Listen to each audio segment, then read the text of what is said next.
Everybody come in, everybody to the party.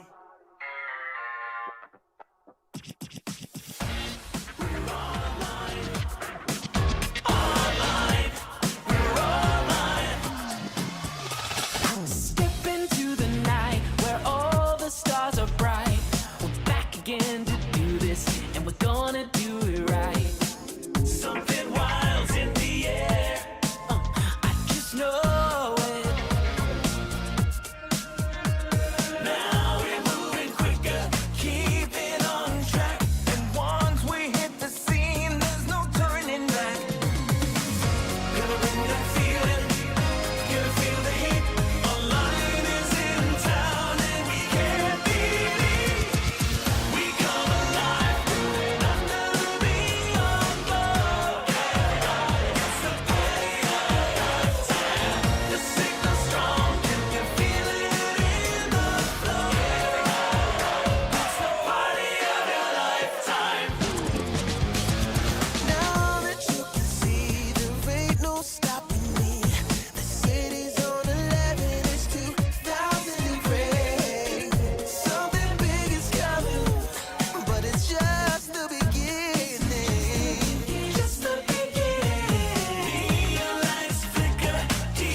In the house to bring the party of your lifetime. We come alive, we often be on glow. It's the party of your lifetime. The signal's strong, can you feel it in the flow? It's the party of your lifetime. We come to life, we come to life on the floor. This feeling's all we came for. The beat is strong, we can feel it in the flow. It's the party of your lifetime. Party of your lifetime. The party of your lifetime.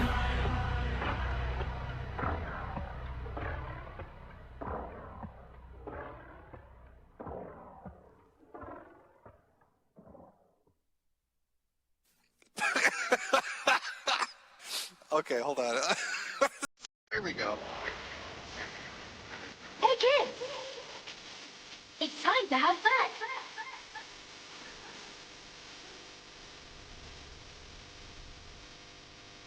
Get ready, set, go!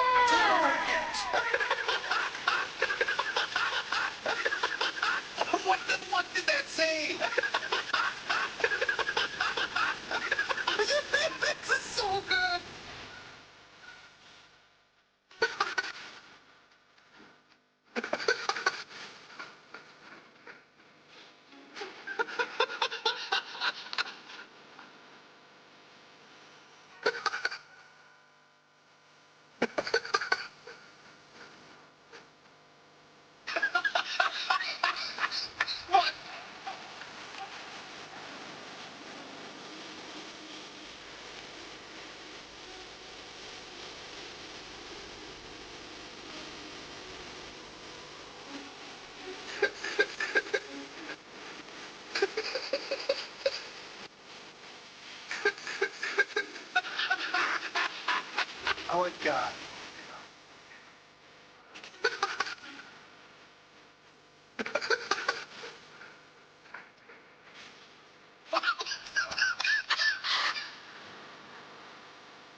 Oh, that is good stuff.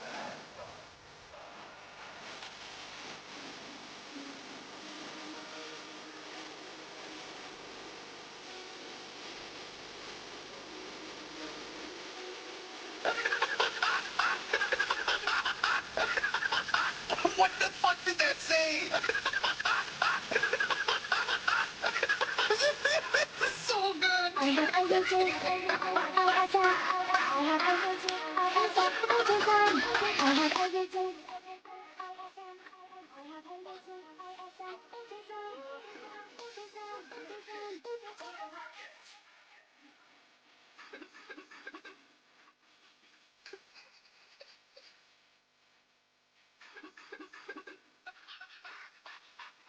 Oh, God.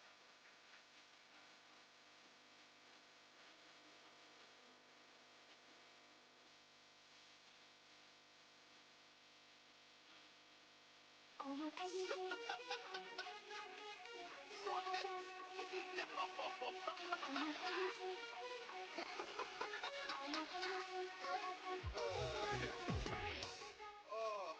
by the way, God bless whoever edited this video. That was the perfect ending to it, I'll be honest with you.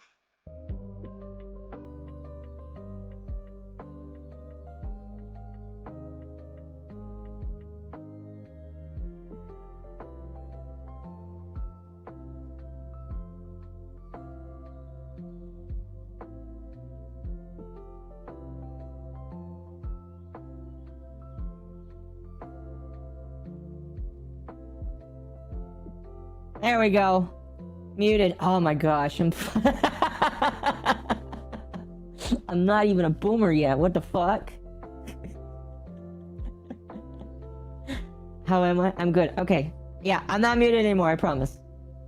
Muted, yes. Okay. None of you got to hear what I was saying there. But let me start off by saying this. There's only going to be one winner in the stream tonight, chat. I'm going to tell you right now, I am not covering this after today. Because I don't want to. So we're going to be going through this. I am going to be reading this. There will be some skimming to make sure that we go through this. But I will make sure that we get the best kind of context possible. Okay? You didn't hear this part too, but after the stream, I was given more information. Some of it, and I'm not trying to, well, I will say this. I will be mean to everybody if I have a reason to be. And I don't really be mean, but in that way. I will laugh at people if there's something to laugh at. Don't be afraid to increase playback speed. Yes. This stream is at least going to be 3, maybe 4 hours again, because I'm going to be going through all of this. Oi! I promise that, unlike yesterday, I'm not going to spend an hour trying to get into this. We're going to spend at minimum 5 to 10 minutes. First off, I want to say thank you to everybody that followed. I appreciate it. I went to bed knowing that I had to come back to this, but I'm okay with that. I'm okay with that. You know, like I said, the only clown here is me, because I wanted to talk about it. But before I get into anything real, I have to talk about something that I find extraordinarily retarded. Okay? Very horribly bad. Okay? And thank you for your donations. We'll be reading them at intervals. I'm going to try and read them every hour.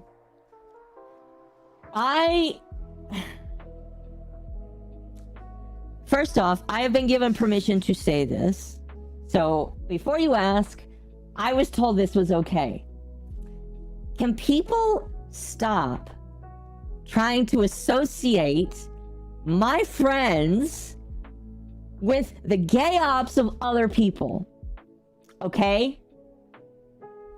I don't care about the lines that people have drawn themselves.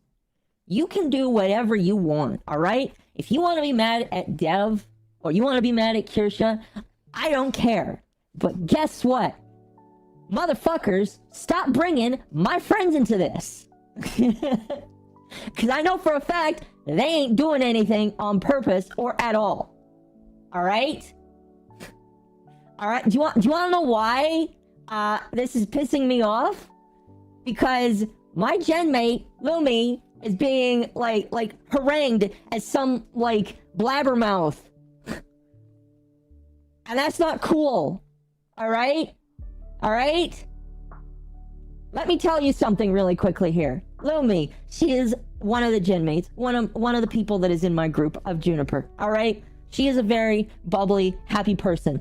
She also, like me, doesn't really know anything about Gamergate or any of the bullshit that happened 10 years ago. Alright? She's about as innocent as I am. Maybe more so because she keeps to herself about all this stuff. Alright?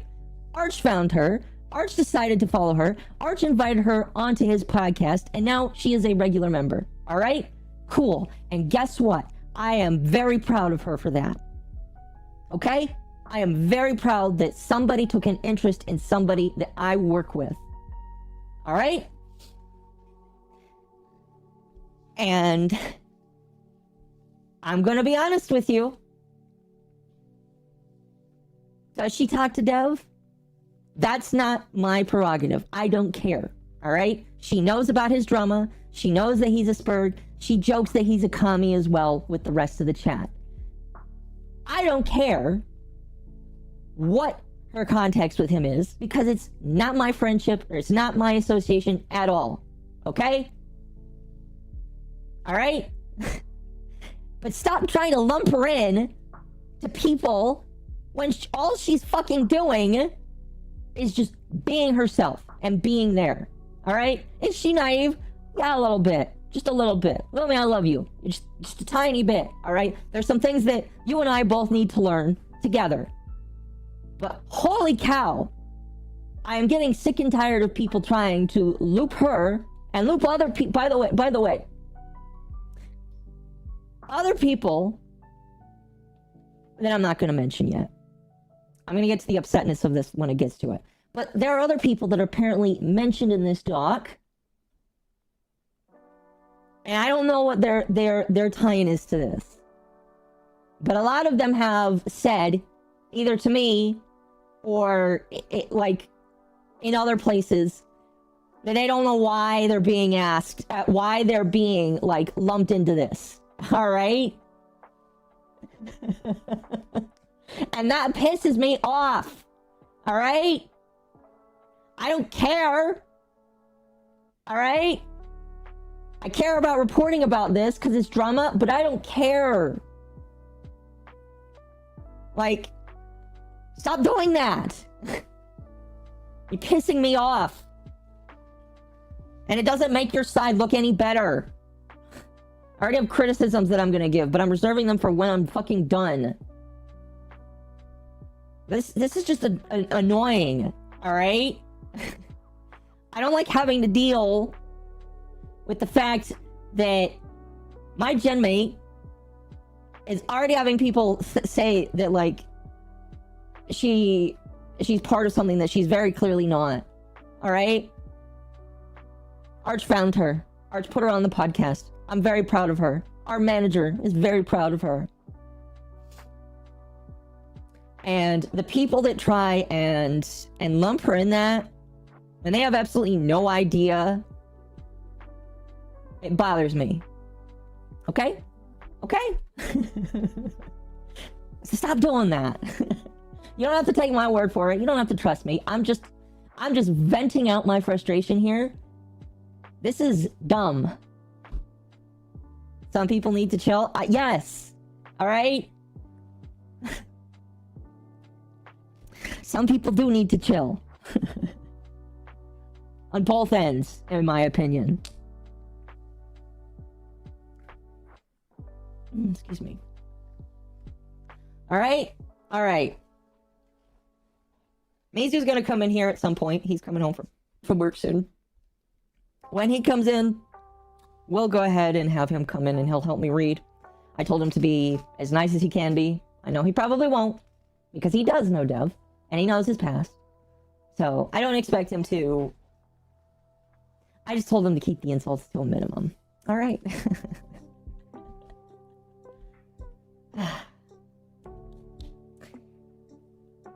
I'm just tired of it. Alright? Alright, you guys can fight amongst yourselves. Alright? I'm reporting on this because it's interesting to me. And quite frankly, like, it's just... barf at this point. And when like I said yesterday, Arch is the reason why I made this stream. Not because of, like, anything he said to me, but because of what I saw in his tweet. So... I saw that and I was like, okay, this is dumb. I'm gonna read this fucking doc and make my own decision about it. Anyway. Anyway. I hope you guys had a good day. I had a pretty good day. Like I said, I got some more information. That I was told it's okay to share. And we'll go through that as time goes on. The Dev versus Kirsche thing turned into mess. Yes, it did. It did. And I have an opinion that I'm going to save for the end once I'm pretty sure that is the right opinion to have. Until then, I'm going to hold on to it. But this whole thing is like a mess. And now my friends are involved. They don't deserve to be. Anyway. There's still more. There is more. Yes. Is there anything else I wanted to say? Probably not. Probably not. Probably not. Anyway, we last left off on 8. I would say somewhere around here. I can't remember specifically. Some of this here has been edited. This part is new. This part right here is new. I am assuming this was added today. So we're going to continue reading. Like I said, we're going to skim as much of these as I can because I don't got time to read all of this for multiple days. I'm not going to. Okay? Looks like we're already almost 100 pages into the screenshots here, which is good. But I am doing good. I appreciate you guys saying that. Okay. We're gonna start with H.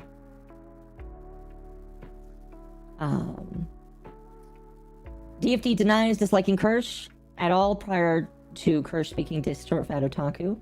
Directly contradicted. And we'll scroll down to here. This looks like the conversation that Kirsche had with Short Fat Otaku, where they talk about how Dragon is saying that they don't like her. Apparently. Oh, that's interesting. They talk about how they had cut ties with Spooky. That's funny. By the way, one of the things that Dev told me as I was gathering information that I don't know if is out there, but he said I could say it. One of the things he told me that, you know, he blamed, obviously, like, he's not happy that this happened, and he's upset that, like, Spooky is the catalyst for this. And, damn, it sucks, is basically what I've heard him say.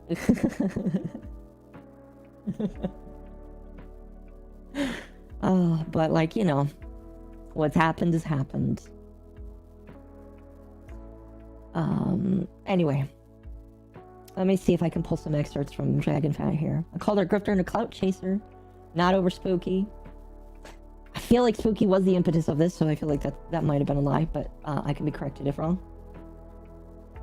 Curious how she also banned the person who brought Spooky up, Mr. Personality, but then again, Mr. Personality tips in the triple digits and buys expensive gifts to VTubers. Oh my god. Insinuating that Kirsche loves a sugar daddy. Well, that's very nice of you. Very, very nice of you. V doesn't want drama. People keep tagging him. Yeah, V's fucking sick of this too. Like, I listened to V today while I was at work. And man, does that guy sound worn down by all this shit.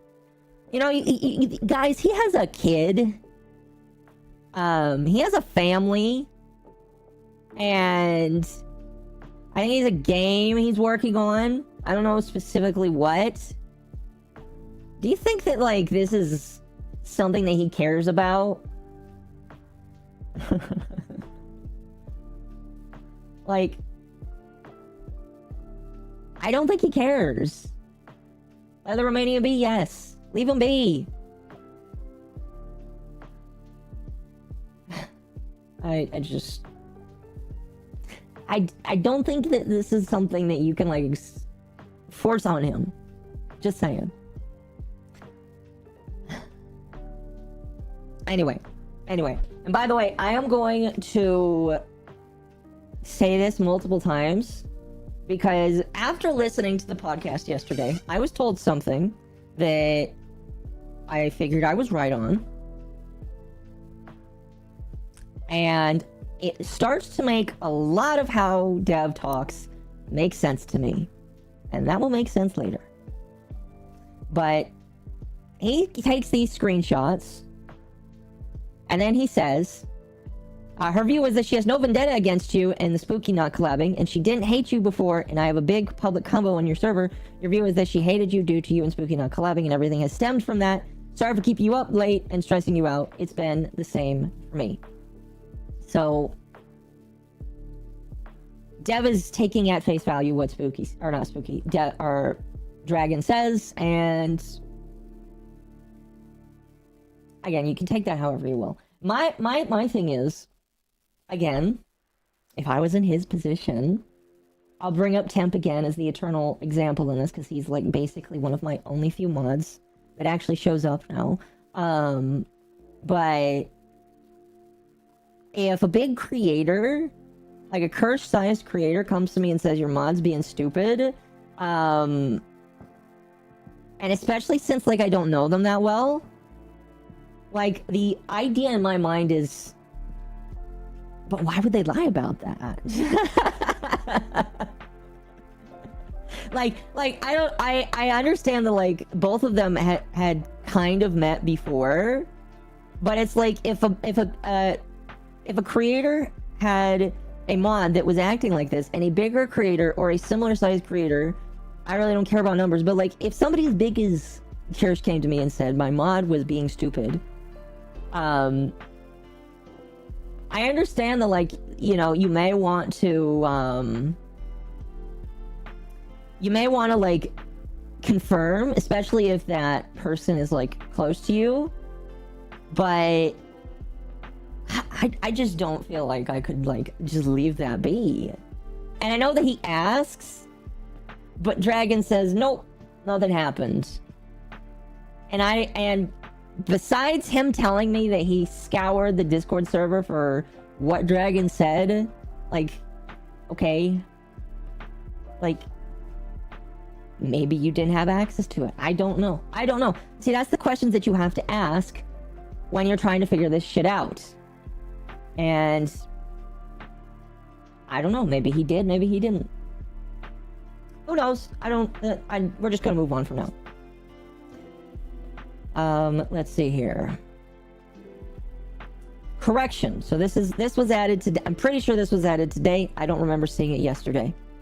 After being reminded of this conversation, Kirsche appears to have forgotten that Short Fighter Taco had contacted her prior to appearing on Archcast and offered to not attend on the day she was on. This conversation happened 2 hours before the start of Kirsche's Dono-a-thon and over 2 months before she actually attended the Archcast. And this was on July 21st. Kirsche says, Flamingo Man said you wanted to run something by me. And then we've seen these before. I've seen these before, but we'll run through them. Basically, he's like, I know that, like, I've heard that you really don't want me there. I understand that. I've had a couple people mad at me. I know what your audience likes. If you don't want me there, fine. I won't be there for the time you come on. And Kirsche is like, I'm not going to kick you out of your place that you co-host regularly. I'm drama adverse, so I like to avoid getting into actual BS.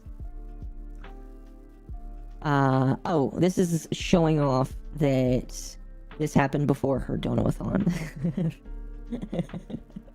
Thank you for showing that. Kirsch's mindset just after the Archcasts.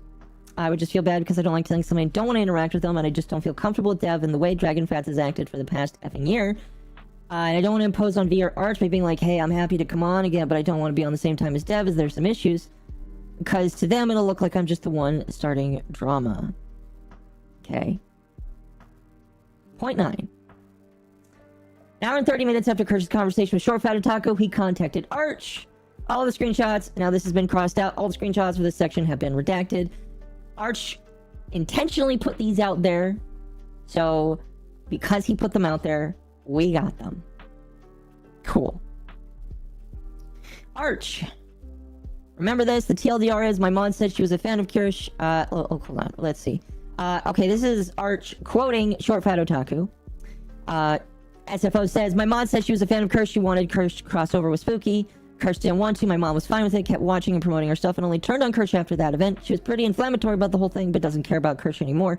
One of Kirsche's mods, who was my viewer and her friend, backstabbed her over it, though, and she's livid towards them. Kirsche's view of it is that my mod wanted her to cross over with Spooky, she refused, and my mod has been leading a vendetta against her ever since, and it is a shit show. Kirsche doesn't want to associate with me if she remains my mod. I don't know how that extends to you or your show. I assume she will simply not come on again if I am on. Okay. And then he continues. Kirsche doesn't want to contact with me as long as DragonFat is one of my mods because she thinks DragonFat is running gay ups against her and trying to end her career, and if that she's my mod, I am complicit. And as we've already established, mods are more of an arm of you than your viewers. I can, like, remember when that dumb shooter dude, like, did the bad thing and then said, by the way, subscribe to PewDiePie? Yeah, PewDiePie's not responsible for him. PewDiePie's not responsible for him. So, like, Dev, you're not responsible for your fans. But you are, in a way, responsible for your mods. I already made the analogy yesterday. Your ruler and your mod is basically someone that speaks on behalf of you. If your mod is being an idiot, that is your problem that you have to solve. I apologize if that is something you disagree with, but that is your problem that you must solve. Otherwise, your mods will chase away other people. Alright. Moving on from there. I don't think DragonFat is running gay ops, and I'm not going to demod her. That's the impasse, and it's being enforced by her, not me. So, women things... woman things. Anyway, I don't expect you to do anything. I just thought it was right to let you know. Kirsche reached out to Arch to ask if she would be able to obtain a screenshot of DMs where she already knows Short Fat Otaku had said to him regarding her. I don't know how she knows that. Now there's Arch claim, but Arch then goes to Short Fat Otaku and tells him that Kirsche is trying to get screenshots of his conversations with people. Short Fat Otaku starts conversation with remember this, implying that they have discussed drama between DFD and Kirsche before. SFO proceeds to lie about the conversation, reaffirming his view of the situation, leaving out details of Kirsche's view on it. SFO claims that he doesn't believe DFD is running gay ops, leaving out the fact that he was shown direct evidence of DFD saying she's collecting information to be dropped on Kirsche. Kinda makes it. He also claims that Kirsche is saying Short Fat Otaku is complicit in gay ops that he doesn't believe is happening. Despite these claims, later that day, SFO reveals he admits that to Reese Prime that he is being leaked info on Kirsche's server in real time, and he knows Kirsche's server is being spied on, and that admits that DFD was performing gay ops, but stopped while SFO is being actively leaked information from DFD's source. Okay, this is new. Hold on. What is this? This is bookmark 10. Where is this? Oh, okay, so that goes down here. Oh, okay. This is just all of the evidence here. Moving on. October 1st, later that day, a post was dropped on /PCG with an email for Kotaku detailing a pile of evidence about Kirsche's server containing records of users and mods making uncouth statements, offensive jokes, and an entire archive of her server. This has since been verified to actually have been sent and was not a bluff. And this is the email. My gosh. I'm not going to zoom in because, again, when I zoomed in last time, it didn't work. I'm going to do my best to look at it by getting as close as I can. The email is named date about a Nazi anti-Semite VTuber who is an affiliation with a lot of doxers and other bad people. Well, that's just mean. And you're sending it to Nux Taku of all people. My goodness. Did Nux Taku do anything about that? That's crazy. The timing of this, especially with DFD claiming to want to do such a thing, is extremely suspicious. See 7. Oh, right. So that is number 7. Why am I seeing commercials? I don't know. Nux was too afraid, possibly. Reese Prime is contacted by SFO around the same time with the message, I know. And then Reese Prime says, you know. Reese, let's see here. First mentions the 4chan post in Not Safe for Work 3, and Raging Bull reveals that he's been speaking with SFO, and he saw the post in 4chan Discord. Parrotcord. SFO claims his message was just a joke and reveals that he's been leaked information from Kirsche's Discord in real time. Reese asks, what are you talking about? Short Fat Otaku says that Kirsch is spinning a retarded story about me intimidating people when I have done no such thing. You're the only person I spoke to, and only to say I know, even for the memes. Oh. You don't do that. You don't... See, chat, this is what we call bad optics. Okay? This is what we call bad optics. Alright? Because right here... oh my gosh. Right here, he is saying that he knows that it's happening.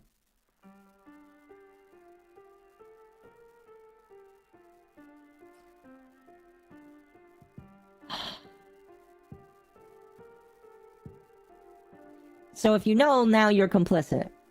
Especially if you do nothing about it. I don't know why you would say that, Dev. Like, I need to keep reading. Race Prez, I didn't know anything about that until I got the weird message and this kind of blew up. I watched your content for a bit. We've been a mutual on Twitter. I've been in your streams, so I'm giving you the benefit of the doubt. Some of the screenshots are pretty damning. Your mod is a schizo. And Short Fat Otaku shares a screenshot where Reese is saying, behaviors like seriously changed my mind about him. And then Reese says, it's true, it has. Cool. DFD suspects Stan from Paracord as the origin of the post. By the way, that makes it look worse. Dragon, and I'm not saying this to Devin, I'm saying this to Dragon. That makes this look worse. Like, okay.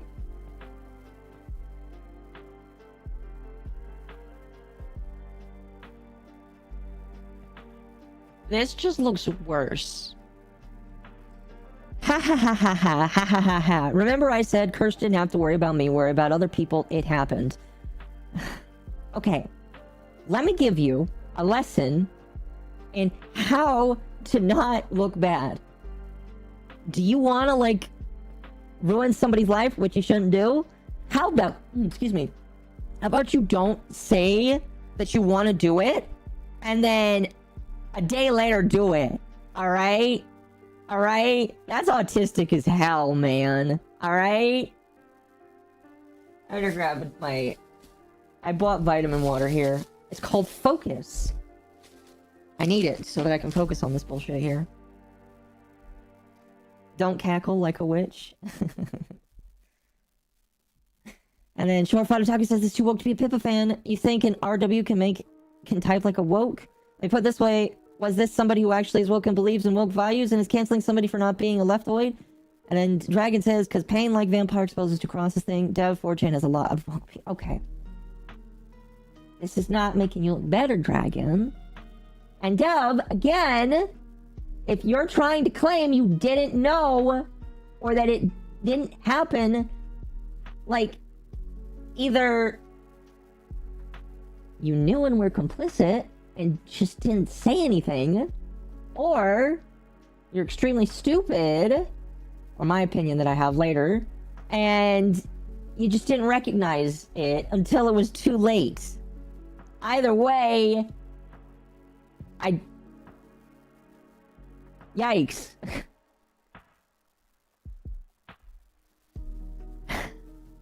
Although he does say here, this is a writer using leftoid language because it's currently got pull and is just canceling her for the lulz. Dragon says, I say the latter. Theory is this one guy who goes by Stan, crazy Pippa guy. Dragon, you know, trying to blame this on... You know that rule where it's like if you smelt it, you dealt it? Dragon, I have a feeling here you're trying to smell it.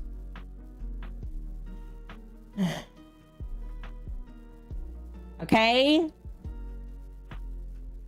The bridge is burnt, not my problem. I mean, it kind of is your problem now. Because... guess who she's gonna point to first? She unfriended me, so I can't even warn her myself. I think her Twitter DMs are open. Nah. Well, they are now.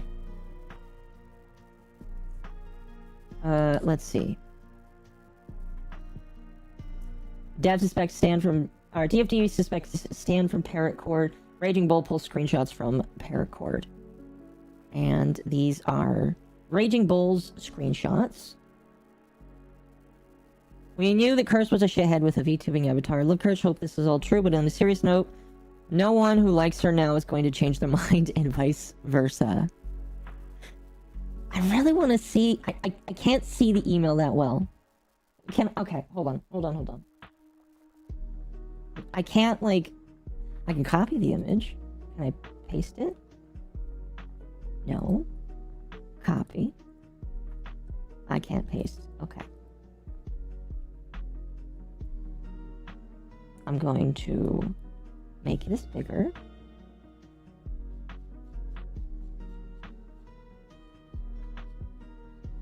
There we go. Ah, perfect. Here we go. We actually get to see what these people said. Perfect. Hi,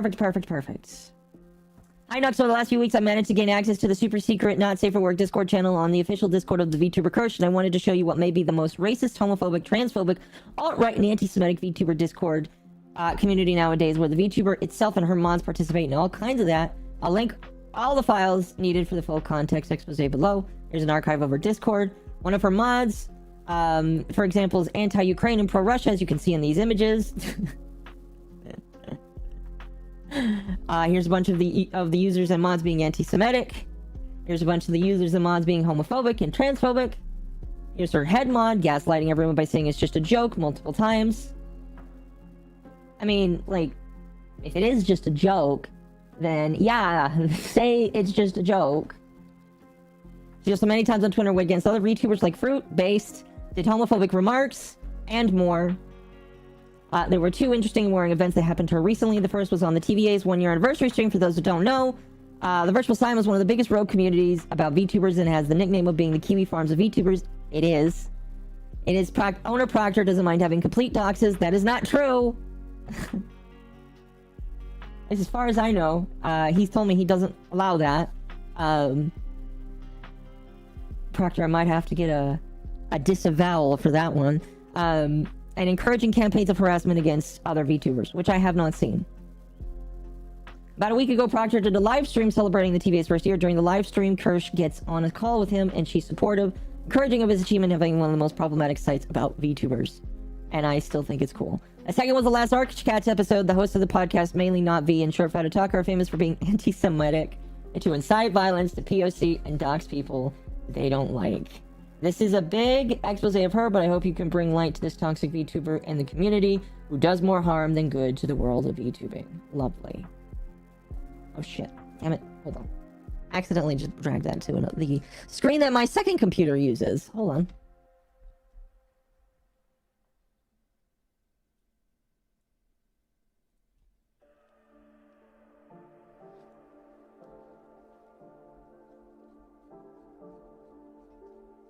I'm gonna scroll up a lot. Maybe not too much. Where am I? There we go. Cool. Shortfire Taco knows Kirsche's server is getting spied on by DFD and doesn't care since Kirsche has people giving her information from Shortfire Taco's Discord. Is that true? She's a retard for assuming and needs to get her head on straight.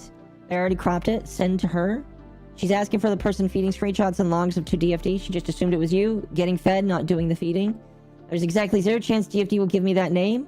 I've already corrected her, even before posting that to you, that it's not you. I don't know if it's her alt account or her friend. It might secretly even be you for all I know. Oh, it's definitely not. I don't know who it is, and frankly, with the extreme lack of charitability she's given me, I don't care about finding out. The only thing I want out of this situation is for her to leave me alone, out of her feuds, and with other online retards. Last time, I told her last time I would not go public with anything, and I'll honor that request unless she goes public first or tries to F with my friends. Marie says, I'm with you on that. I brought it up before that you were good on your promise. And I do wish we could find out who it is. The only reason DFT is having her source leak me information now is because Kirsche is talking about me and threatens Kirsche with Kirsche's unhinged behavior. Behind the scenes, I have actually enough to do a hit piece on her, which does not help you here, buddy. Alright? Buddy. Like, oh gosh. Alright. This is just them talking more, and we're just gonna skip through the rest of that. October 2nd, while SFO is conversing with Reese Prime, the idea of nuking not Safe for Work 3 is brought up. Elfather mentions the decision in VC while Raging Bull is in the channel. Raging Bull immediately starts spamming the channel, getting nuked, and to save all memes. Oh gosh. I have to scroll all the way down. Oh my gosh.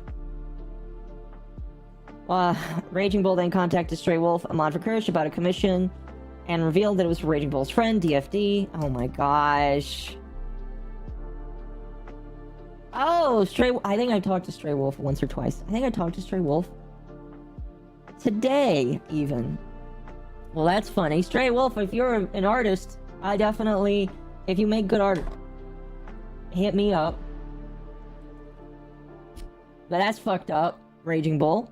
While this is occurring, Spooky claims to have photographic evidence of Kirsche and her mod team trying to dig up old drama, trying to dox him, while shit-talking her and providing no such evidence. That's pretty dumb, by the way. Don't say shit you can't provide for, alright? At the very least, give a screenshot or something like this. Spooky claims to have a lawyer involved. For what? For what? For denying you the collab? You're upset that she made an off-snide remark about you a few times. Wow, okay. Broski. Is your autism that bad, Spooky, that you have to make it this big of a deal? Screen? Oh, thank you. Sorry. But, like, I don't want to pay a lawyer to reality check her. What is the lawyer gonna do? What law is she breaking? Huh? What tort are you gonna bring up against her?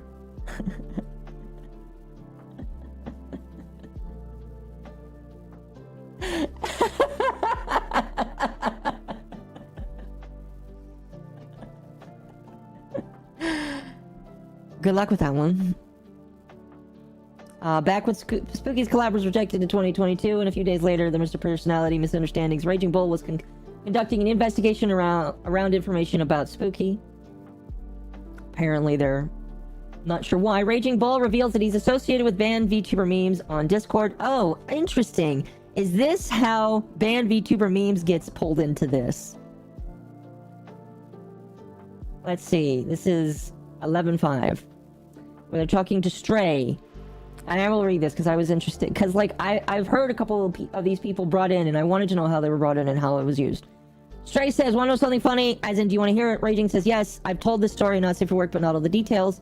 I was once in the Rat Discord, the one that belongs to the guys that have control over banned VTuber memes on Twitter and Facebook. I'm associated with them. I'm in the Rat Cord. The new one or the old one. Anyway, before I went away, there was a catfishing Brazilian dude that made some of us believe that we could then work in an emerging VTuber corp. It even made one of the big clippers, and the owners of the new Rat Cord, separated from the old one, rejected a job.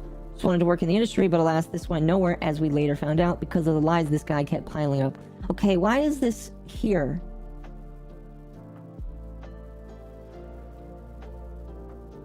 Oh, this is why Ant is in the dock too. Why is she in the dock though? Why is Ant in the Dock? Why is the okay?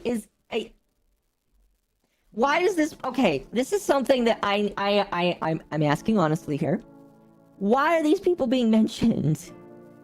Stray is one of Kirsch's mods. Yes, I know. I talked to Stray today. Why are we mentioning Ant and banned VTuber memes? Is it because Raging Bull said, "Yeah, I know these people"? Let me read. Maybe I'm missing some context here, but I am confused right now. I'm not reading that. I'll go grab them. I'm slowly molding everyone I find to be schizo, and I'm trying to push Ant to Rumble. Working on Senna as well. You go. I'm creating Outer Heaven with VTubers. DM me. I may have a job for you. Your stuff could post an update later when I finish correcting stuff. No problem. And then he sent an invite. Ant's Discord. Don't know if you like her, but hey, more tubas, more art. I don't think I should go inside a hornet's nest. What do you mean? I'm not banned. It's pretty chill. Why do you think it's a hornet's nest? Well, Ant is looking for trouble with Vishojo, and if her antics keep escalating, she'll have legal troubles. And I'd rather watch drama from afar, as I have no interest in getting her Discord. Is that it? No, seriously, is that it? Why is Ant being brought into this? Why is Band being brought into this? Why is Ant being brought into this? I don't see the connection here. Don't look at me. The only one I truly have issues with is Dev. More relevant later? How much later?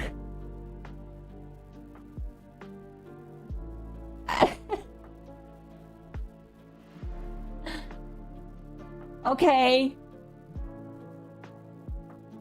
October 2nd, an account called Rage contacts Stray Wolf and reveals the Raging Bull in their account got nuked. It's assumed the Raging Bull is lying about the account nuke since his account did not show as a deleted user, shown in Archive 2.5.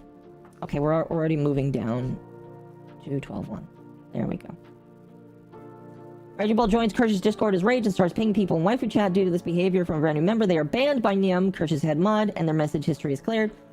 Lambermind, another Kirsch mod, receives a DM from Rage around that time, and Hime's Discord server is nuked by Discord. Yep, I remember that. A server Raging Bull was part of as seen in 11, and is later revealed to have been a mod. DFD was also a mod in Ant Hime's server under the alias John Henry Eden, which is confirmed in 12.4.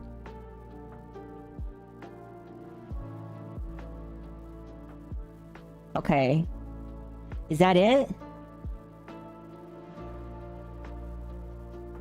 So because Ant is... And because...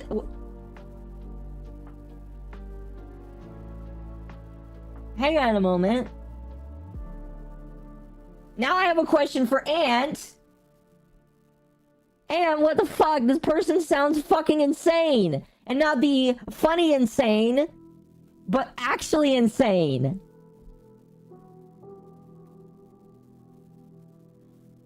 But by the same token, alright?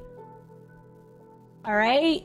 By the same token, I don't know why this is here. Criticism here. Kirsch, why is this here? I don't understand this. Ant is, like, unless there's something else further down the line, I don't understand why this is here.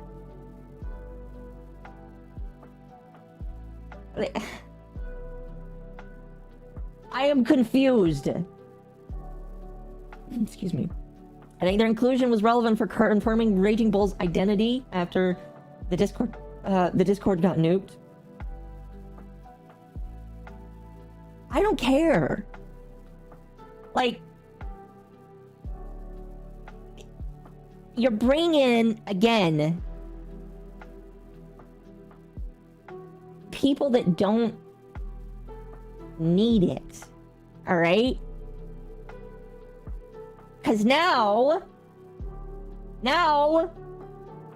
you might have, like, now you've got more people that are going to fracture from this. And this is just more dumb. Like, I don't understand this. I don't know why Ant was brought in. I don't know why, like, Band was brought in. I just don't feel like this is necessary.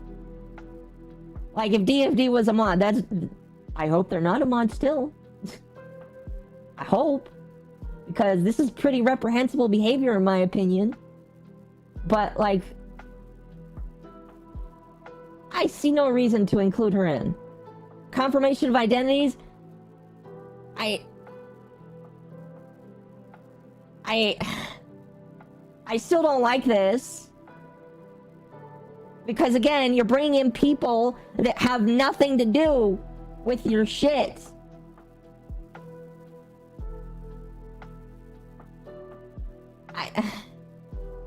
DFD is still a mod? Well, that's fucking funny.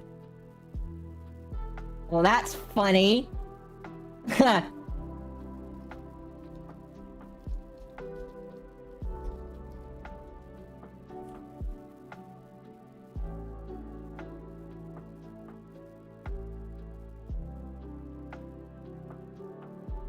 That puts me in an interesting situation.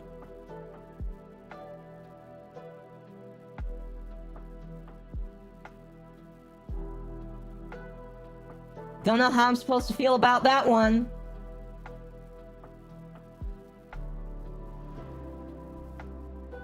Trying to be thorough? I don't get it. Again, what does that have to do with this?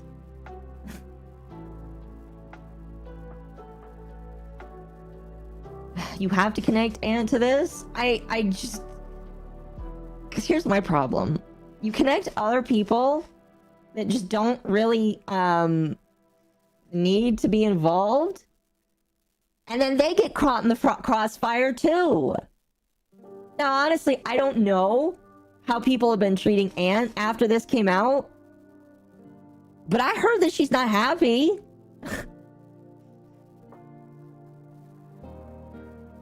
What?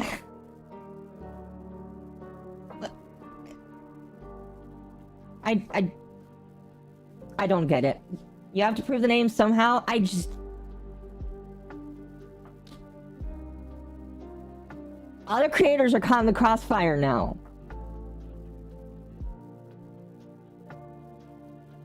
Like, I don't like that.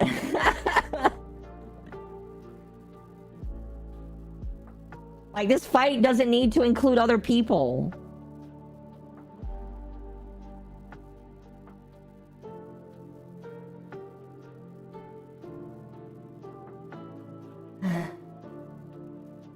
Okay. I hope that's the only mention. I hope this whole part about Raging Bull is the only mention.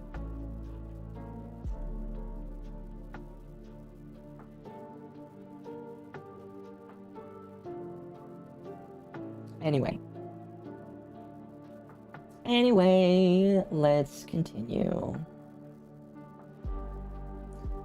Raging Bull continues to DM Stray Wolf and other moderators as Kirsche has his alt. Nim had given Raging Bull's main account a 24-hour timeout, as assumed the alt is just an attempt to avoid getting back in. Since I Am Binary Mind was messaged, Kirsche asks him for logs of DM history with Raging Bull, which he provides. Raging Bull had asked for pictures of Shando's arms. Shout out to Shando. Hopefully she gets unbanned from Twitter or Twitch. I Am Binary Mind provides him with the pictures. He had... Why do I need to know this? A few weeks later, Raging Bull asked I Am Binary Mind to make a fruit and anime porn script. I don't need to know that either!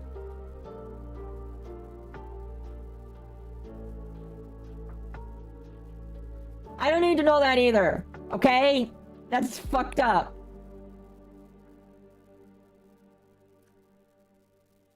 Where am I? I was somewhere in here. Let me look for a moment, because I have lost my spot. There it is. October 2nd, Lucius, another Curse moderator, finds posts from a month prior to Raging Bull claiming Kirsche isn't as innocent as she seems and threatening to leave after pouring gas on the fire and dropping a nuke shortly after the moderator drama was addressed live during Kirsche's donation-a-thon. Lucius also provides evidence of Raging Bull claiming not to be Jewish, something he had gaslit most of the server into believing. Okay. Raging Bull contacts Father as his alt rage to attempt to get into... Imagine trying to convince somebody that somebody that you thought was Jewish wasn't Jewish. Okay. I'm gonna be honest, it's the funniest thing I've read tonight. Funniest thing I've read tonight. DFD had been removed from Not Safe for Work, but still in Discord. Raging Bull continues to attempt to contact Kirsch's mod team. There's a private server made by Boggy, a member of Kirsch's community, to post TOS breaking content they found funny without risking putting Kirsch or her server at risk. Well, that's nice of you. I don't... Wait. Hold on. Kirsch is messaging right now. I'm molding this stuff is added to both establish character and also to establish identity. Ant and BVTM weren't implicated in anything. I understand that. I get that. Here's my problem. They are now tangentially added to this.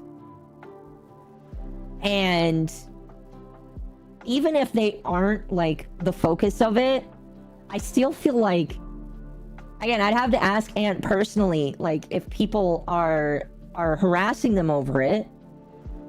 But I know how the internet is. So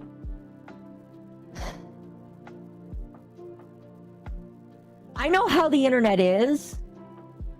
And you do too. I'm not saying you don't, but like people are stupid. People are gonna, like, assume... I don't know. I just don't... That... Right now, that is the only thing, That is the only thing that I'm really, like, gonna be critical of right now. Out of everything else that I've talked to about, so, you know. So she should leave out of it. That's not what I'm saying. What I'm saying is...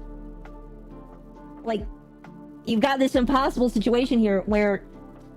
You've got a person that, like, is in here. Like, and I understand that you need to make sure that you put in, hey, this is who this guy, who is also another harasser. I get that. I understand that.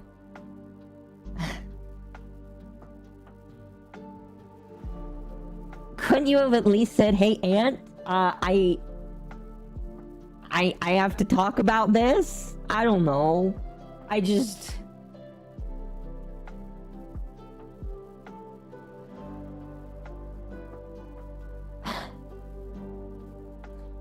I don't know. I have zero connections to Ant. I mean, fair, but like, again, it's just... That's the one thing. One thing so far.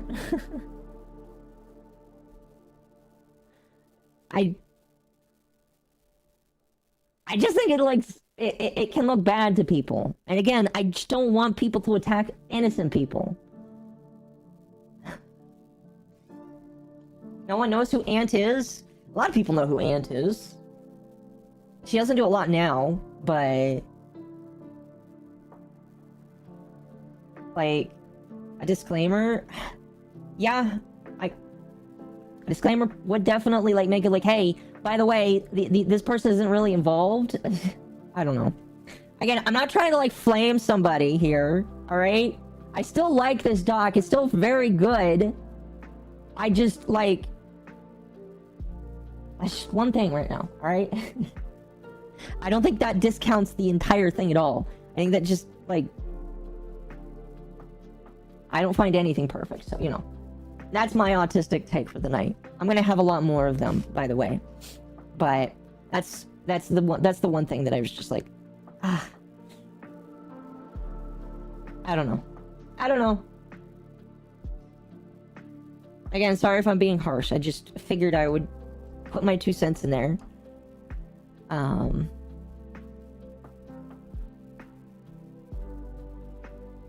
just needed to clarify. I just felt the need to clarify what was their names are. They are not brought up by me. No, it's fine. Like, again, that's it. Again, that's just... If that's the only time that they're mentioned, cool. Great. Awesome. Perfect. We're gonna move on from this, because I don't want to, like, autistically stick to one point and just spend 2 or 3 hours trying to go around and around on that. Alright? We're just gonna move on. Let's see. Raging Bull reveals he's a mod in Ant's server in L-Play. Elfather plays up the fake fight to draw out more information. Elfather remembers an odd request from Raging Bull back in April to get DFD back in the Not Safe for Work channel of Kirsch's Discord. At that time, DFD had been removed from Not Safe for Work, but was still in the Discord. Raging Bull continues to attempt to contact Kirsche's mod team. For what reason?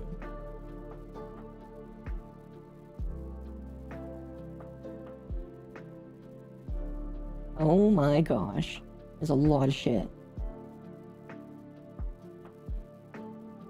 Okay, yeah, okay. Fair enough. Let's get back on topic. Yes. 30 minutes 30 minutes later, we can finally continue.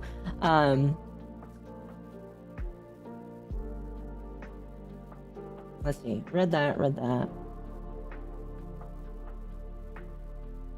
Let's see. I lost my place again. I'm sorry. Give me a moment. There we go. There was a private server made by Boggy to post TOS breaking stuff. Cool. Raging Bull joins the server, as is all. People in that server consisted of Kirsche's mods, ex-mods, active members of Not Safe for Work, and longtime community members. I think this is fine. By the way, I should say, that's cool. You know, if your members are so nice that they don't want to get you in trouble that they go somewhere else, I would say be careful, I guess. Because knowing what I know about Ant server, if like people are connected to the community, well, actually no, just the community gets yeeted and all of the people get deleted. I don't know what I'm saying there. I would just be careful, but you know, it's nice that you're taking it away from the person that you like. I think that's cool. Elfather spoke with Sam, a member of Kirsche's community, and Sam claimed that Raging Bull had previously attacked Winged Hussar for going against DFD, and said DFD was his friend, and that Winged Hussar had backstabbed her. Reese Prime had a conversation with Raging Bull while unaware of the suspicion around Raging Bull. Thinking Raging Bull is trustworthy, he leaks DMs between him and Kirsche. That's not a good idea. And server has been deleted 4 times in a row. Is it because of TOS or violating stuff? That's funny. Or is it just because, like, she's fearing that, like, it would? Yes, okay. October 2nd, that same day, DFD had claimed they had nothing to do with LuminousCove email, while we're still in watching Kirsche server, and the coming gay op against her isn't related to her. Just saying, I have no evidence of this, but I do think that it was DFD that posted that. I don't know if they ever confirm it, but I do believe DFD is the one that posted that. Just saying. Give me one moment.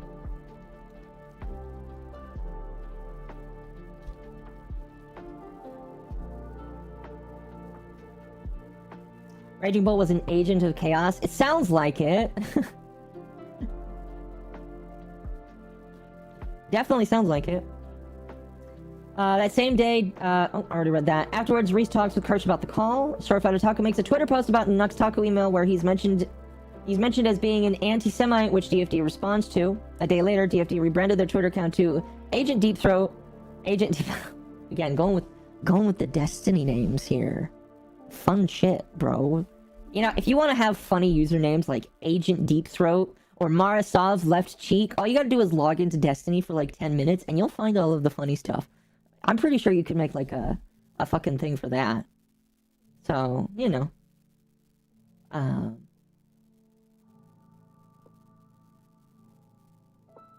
Thank you, Proctor, for that.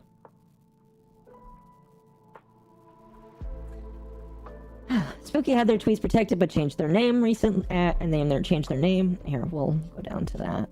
There's a lot in 12, holy cow.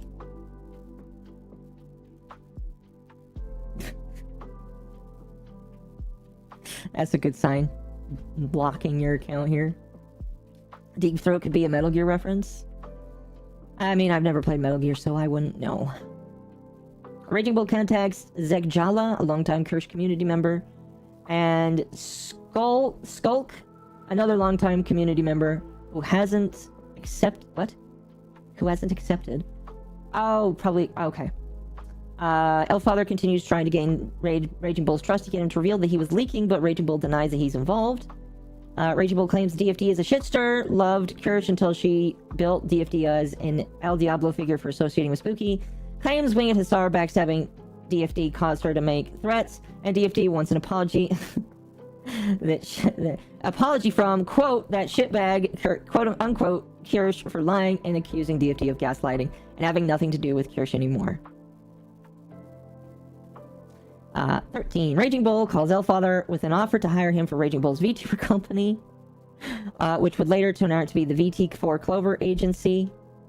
Antime is already part of his group and suggested that Elfather documented everything happening in Kirsche's Discord so she can be exposed. Okay, there's more mentions of Ant here. So I have to scroll down.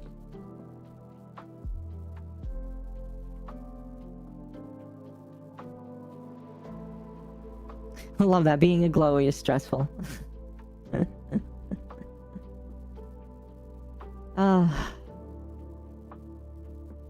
That's funny. Raging Bull, let's see. Raging Bull claims DFD's a shitstar. Okay, we already read that. What is... Okay, so, let's see. Antime is part of his group. So, Raging Bull started a VTuber agency called 4 Clover Agency. And Ant is in it. Is that what am I reading that correctly? Okay.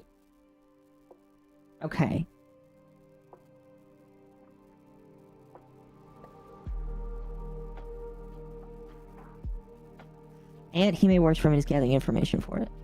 Interesting. Dev is restarting their beef because God forbid he acts like an adult. Okay, you know what? I was gonna wait to say this, but you know what? Brings up a good point. I hope everybody's listening right now, because he did tell me, because like literally,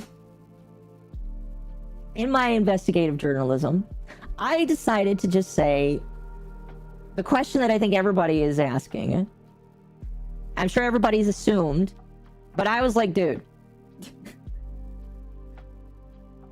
why the fuck are you still doing this? You said that you were going to stop, and then you didn't. And I'm sure, like literally, I'm sure that's like what everybody thought. Do you want to know why? I'm not gonna like hold you onto this, but Dev has said Antime is a good VTuber. Antime is a shitster. I know about the AI thing that she did, which I think is stupid. I don't know.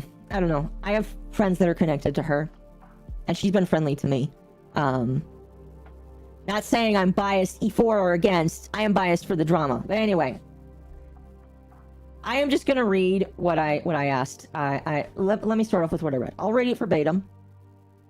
I say, point stands. I don't understand why say this if you still want to talk about her. In relation to him saying that he just doesn't want anything to do with the dog. Unless you changed your mind.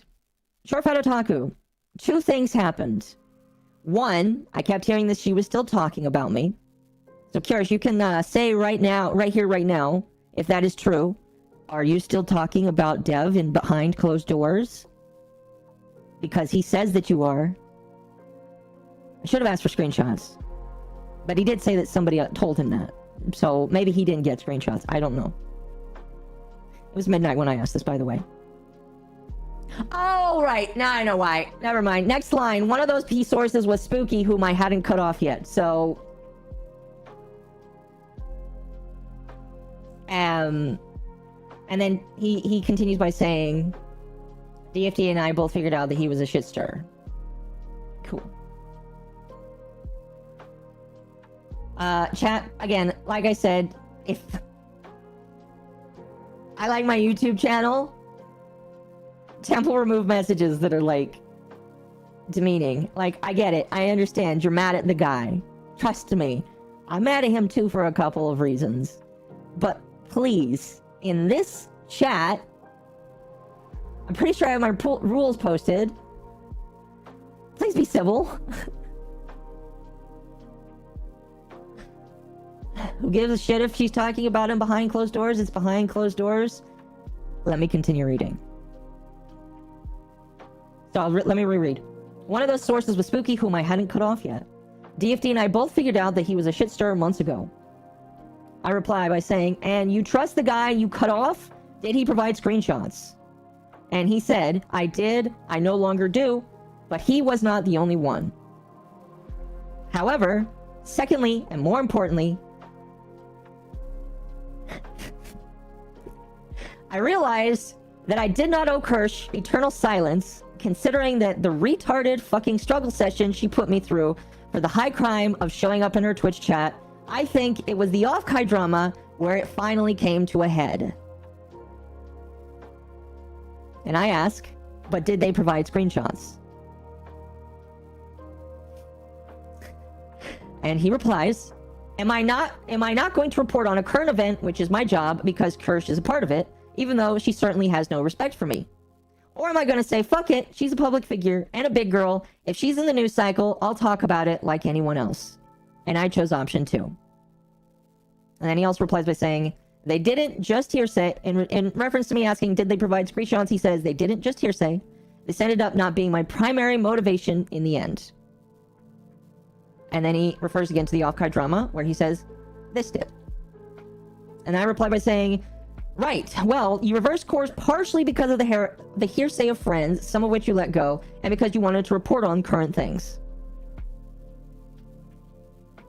He replies, I wanted to report on the events surrounding Kirsche if they were newsworthy, yes. Off-Kai was a story that involved her. I talked about it.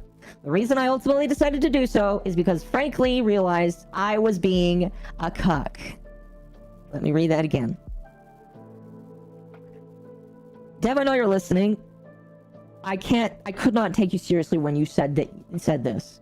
Alright? If you were trying to be serious, you lost me. There's a reason why I went to bed soon after this. The reason I ultimately decided to do so is because I frankly realized I was being a cuck. I reply, so you didn't want to feel like a cuck because of a deal you made. And he replies, was the deal ever made? Question mark. Kirsche did not apply. AFAIK. What does that mean again? I'm sorry. I don't know internet lingo and leet speak. As far as I know. I see. So as far as he knew, she didn't reply. But that's semantic. Continue on. That is semantic. I said I'd stop talking about her, and later I realized, why the fuck did I say that? I don't owe her anything considering how she's treated me. And that corresponded with the other unrelated things coming to a head at roughly the same time, where I basically realized I need to have a backbone. Anyway, do you recall at the beginning of the document this comment? And then he says, quote, a retaliation video for making this archive is publicly... quote, a retaliation video for making this archive public is fully expected, per the threat made in 10.giv, where he will likely claim Kirsche was the one who wouldn't stop talking about him. So he's changing the conversation and saying, do you remember this quote? And I say, I do. She feels you will respond to her. Which I feel is fair to assume. And he responds with, because she's a paranoid schizophrenic, and then he asks me to pass something on, which I am not going to do. But you should do it. No, I'm not going to do it. Do it. What, pass on his tweet to Kirsche? No, fuck no. I literally tell him, I'm not going to pass on anything. You don't need me to convince her of anything, because if she's schizo like you say, she won't believe you. Plus, I don't need to do your thing for you.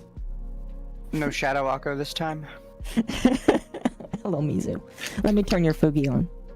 I don't know why it's not on already. Oh, I know why it's not on. Give me a moment, chat. Because you have no MommaOcco. There we go. Say hello, chat. I can't even hear me in chat. Let me make sure you're... Oh, now I can hear me. We're good. Okay, cool. It was just MommaOcco.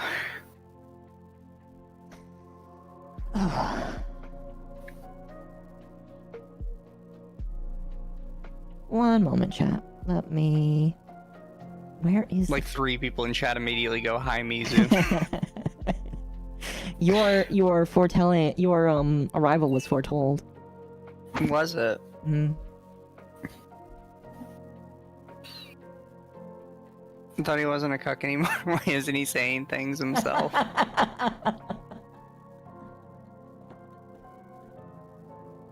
That's a decent point. Elder femboy. Yeah. I'm the Shota Baba now.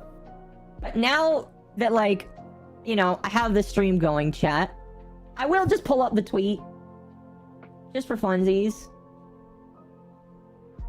He made a tweet. Yeah, well, so he says all of this to me, saying, "I'm not a cuck. I'll talk about her if I want." And then I say, and then he says, "By the way, I'm not going to talk to her or talk about her." Here, I'm just going to make this live. So this is in response to the Archcast, and a couple tweets down, Dev says, "I'll just directly tell you right now, I have currently no plans to make a Kirsche video. If she self-destructs, then I'll treat her like any other online personality that self-destructs and cover it. There's no hit piece plans or anything like that."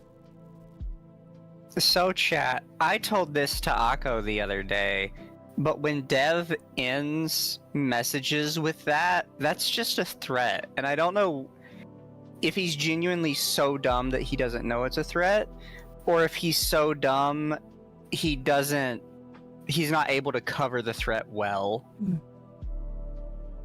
I have my own opinion, but I'm gonna wait. It's my big thing for the night.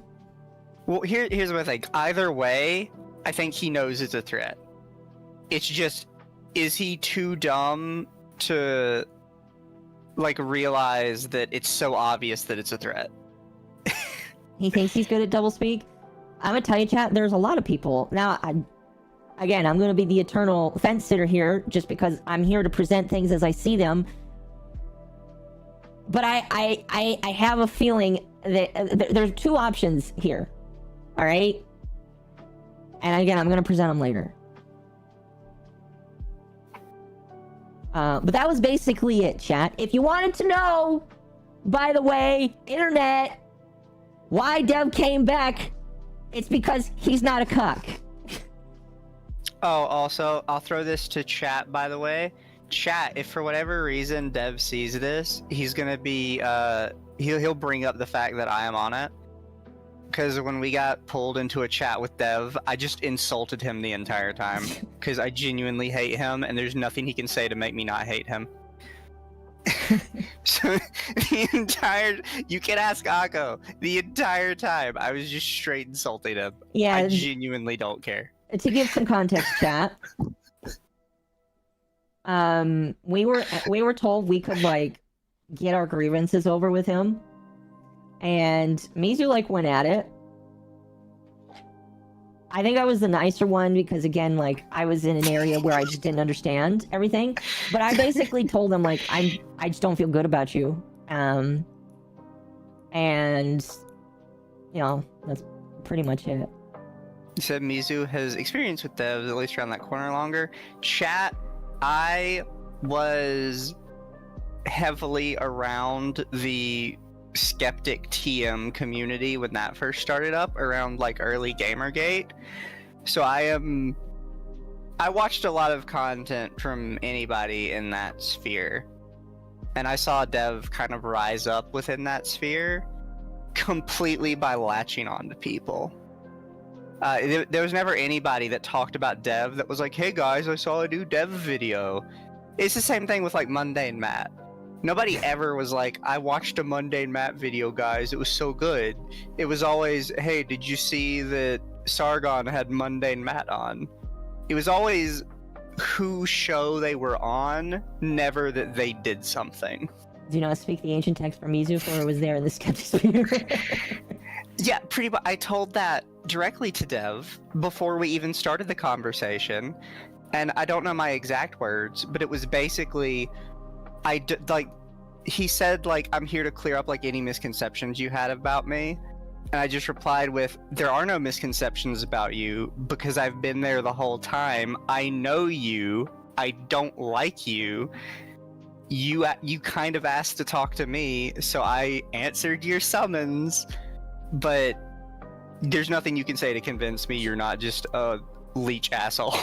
To be fair, technically, we didn't have to go there. Technically. I just thought it was a funny way of, like, finally speaking to this guy. I don't know. And then it turned into this. Like, side note chat. When I started this drama podcast, I never had any idea what, like, I would cover or who I would talk to. And it blows my mind every day. When did this discussion take place? Earlier this week. Yes. Exact day is not important. Mm-hmm.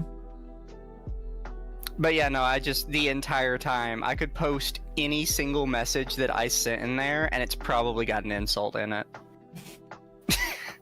Either an insult or like an implication that he's stupid, if it's not a direct insult.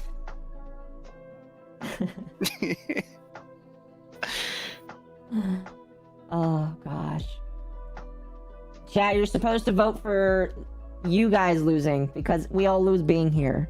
I mean, yeah, everybody, in my personal opinion here, everybody is losing, alright? But I feel like the chat loses the most. Alright, we're gonna get back to the doc, but I felt like that was a good way to mention this, because by the way, he gave me permission to, like I told him I'm not gonna share direct DMs because, like, I don't do that, but he did say I could, like, share this, so there you go. That's why he's back. Kirsche, he thinks you need to grow up into big girl and stop caring about him, and he'll cover you when you're interesting to him. And we'll finish the doc here, and I can talk a little bit more about that. But misogyny, I don't care about that. Also, Okay. Chad, the only other thing I will say about what he said is he basically just said I was jealous of him. He did say that Mizu is jealous of him. Are you jealous of Short Fat Otaku, Mizu?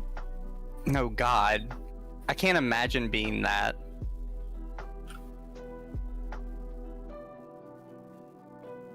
Fair enough. Here,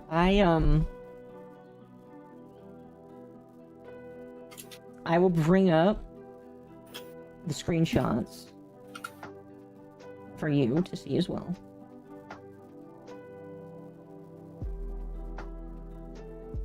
And we will continue. Oh my goodness. Really quickly, we're gonna take, we've been going for about a little over an hour. We're gonna take a short break. 1, to answer super chats, and 2, just to give you guys a small break from all of this. So let's go ahead and do that really quickly here. All right, cool. Let me start up at the top. Tano for $9.99. A Goober Gang, stay strong. I'll hair the bone meat. Day 19 of asking to throw Temp. Well, Temp's not here, so if you can find him, sure. Nerdy text an account for $1.99, says the honking continues forever. Nerdy for 5 says, I fell asleep during the last stream and started rewatching it but haven't finished it. You should definitely refinish it. I'm trying to re-listen to both of them. I'll be re-listening to tonight and tomorrow. Shit's insane. Rusta for 2 says, I've said this before, but Dev cares nothing for optics. I just don't, like, people are free to disagree with me. And I will, again, elaborate on this further, but I just don't think he recognizes how horribly bad at the optics there are. And I'll give my schizo take for that later. I just think that, there's like 3 options here, chat. He doesn't understand, he's malicious, or it's a mix of both. I don't know which one it is. Everybody seems pretty dead set on just, he's malicious. But, like, even knowing some of the shit I've seen, like, I don't know. Well, I can give chat my opinion, right? Go ahead. Is that I actually do lean more heavily to malicious, but what I told you earlier is that I'm at the point where I don't think it matters. I don't think it matters, and I agree that I don't think it really matters. And again, we'll say more at the end. It kind of doesn't matter if you maliciously fucked with people or you did it accidentally. At the end of the day, you're just constantly fucking with people, and I'm just not wanting you in my circle. Mm-hmm. I think he's dumb, but not too dumb to understand. Anyway, Jimmy, the wrestle for 5. It's snakes like Dev that make gyms make no friends on the internet stands make a lot of sense. Yeah, duh. That's why I'm not really friends with anybody on the internet. I've seen Mizu's ass, so that's fine. I can be friends with Mizu. Lol. A lot of people have seen my ass, though. That doesn't mean anything. Well, we actually are friendly to each other. You can see Mizu. Pretty sure Sylvie's seen my ass. Moving on. Starscream for 5. This looks like a cold war between Kirsche and Dev, but both not trusting each other, and he's trying to gather info to defend themselves, which looks ... Oh, I wonder if it cut off. That's weird. And then Starscream in for 2, like no heteronormative ops. Do guy for $4.99 just got here. What did I miss? A lot, by the way. A lot. Fierce Wolf for 20. Dev's logic here is he presented the terms. Kirsche agreed. Dev's here that she's talking behind closed doors. Confirmed spying. The term is this means he's justified in talking about her outside closed doors. What? Hypocrite? Now I will say, the talking behind closed doors isn't like he very specifically says that wasn't the main reason. Like, that was a tiny part of it, but the biggest reason is because he's not a cuck and he wants to talk about what he wants to talk about. So, you know, take it however you want it. I don't know why he admitted that to me. I don't know why he used that wording to me. But, like, you know. I mean, he said we were snowflake SJWs, so... That's right. I think he just uses the terminology he hears, and he doesn't really think about what any of it means. You aren't wrong. He did think that we were snowflake SJWs, because... Yeah, during my first conversation, I was like, dude, like, why would you joke about doxing? And he's like, oh, why do you care about that? And it's just like, it's like, okay, like, I don't care personally, but like, do you not have empathy? I can tell you that he used the exact same argument against Jim when Jim brought up that he had a fake dox of him. And he's like, what, are you scared? Are you a snowflake SJW scared of doxes being around? I thought you were doxing Funny Man. I still want to see that stream. Which has since been deleted, and he, conveniently for him, on his side. He says that all of his streams are being re-uploaded to BitChute. Well, that's useful. Hopefully that one gets uploaded. I want to see it, Dev. I even added you saying, I can't wait to see it. And I think there's one more. Nighthawk for 5. Joke on you, my brain cells are overworked from work, so this is a walk in the park. Well, mine are too, so I'm not really suffering that badly. Okay, let's get back into this. Let's get back into this. Again, we will stop and read screenshots when I feel like they're relevant, but we're just gonna scroll through some of this, because a lot of this is just a lot of this is just like side tangent shit that, like, while it is important, if you really want to read this, go read the doc. If you want to see the screenshots, read them yourself.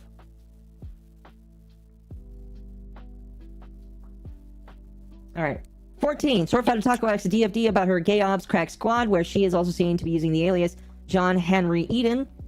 DFD claims that Short Fighter Taku that there are no gay ops against Kirsch, then immediately follows with spies are on the signal, not on Discord, and my goals are met. She's losing her shit. Wing Atasar is afraid. The damage is done.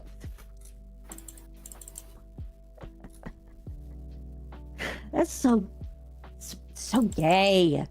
It's so non-heteronormative. I just learned that today. That was funny to hear V say. That's just so dumb to hear. Like, what the hell, man? Why would you, like, say that? Oh my fuck, bro. I think V is probably the best evidence that he's slowly burning bridges. Like, Yeah. even with his closest people, he's slowly just burning that bridge. And he does not he genuinely does not care, and that's weird to me. Mm-hmm. Well, V had some interesting comments today, and I do want to talk about them. later. I think it's like one thing to put on like a brave face for the brand or whatever, like, oh, I didn't care about those people anyways. But these guys have been his friends for like years, and he Yeah. seems to just genuinely not give a shit that they're slowly distancing themselves. Yeah. I don't know. Again, there's an emotional disconnect that I am feeling that is very interesting. Let's see here. DFT claims to Short Fight Otaku that they're... Okay, we read that already. Short Fight Otaku claims to feel bad that he never wanted this to happen. Let's actually go to that. And Kirsche is acting out of paranoia and fear. Short Fight Otaku, TVH, I feel bad. John Henry Eden says don't. And Short Fight Otaku says I didn't want this to happen, and she's really reacting out of paranoia and fear. Actually being targeted is not pleasant. That actually sounds genuine from him. I don't know if it is, but you know, maybe there's a moment of Claire's like, oh man, that really sucks to see. Like, damn.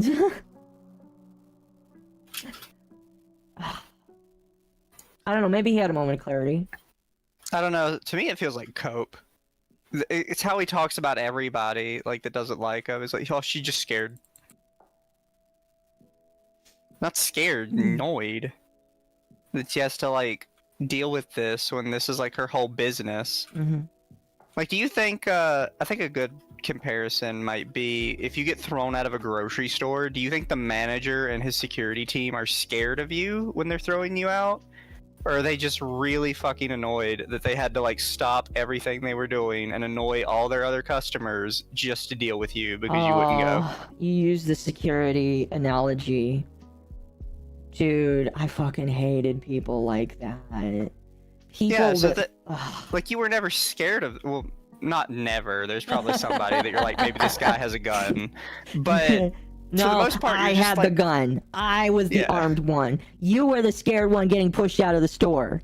Yeah, but it's like you weren't really scared of these people. They were just annoying, and they made your day that much worse. And he seems to think that everybody, like, bro, you're the guy making our day that much worse, is actually secretly scared of him and what he can do. Like a fucking Karen, honestly. Yeah. DFD Clark Kirsche is swinging at hosts, not the actual conspirators, and going after the Archcast was the final straw. Well, Short Fighter Taco claims Kirsche is being weak and trying to placate people. Let's see. Should he swing at the ghosts instead of the actual conspirators? It was people in her server who joined because it was open. The final straw was her being on Arch. Arch's enemies, they can't get to him. I love how, again, DFD here, Johnny Henry Eden V2 is saying, oh, don't worry, bro. It's her fans that are upset that she was with you. And it's just like, okay. Maybe Short Fat Otaku doesn't realize that, wait a minute, it was you! Maybe that's too much charitability. But again, as the one just reading this here, if it was on my side, I was like, wait a minute.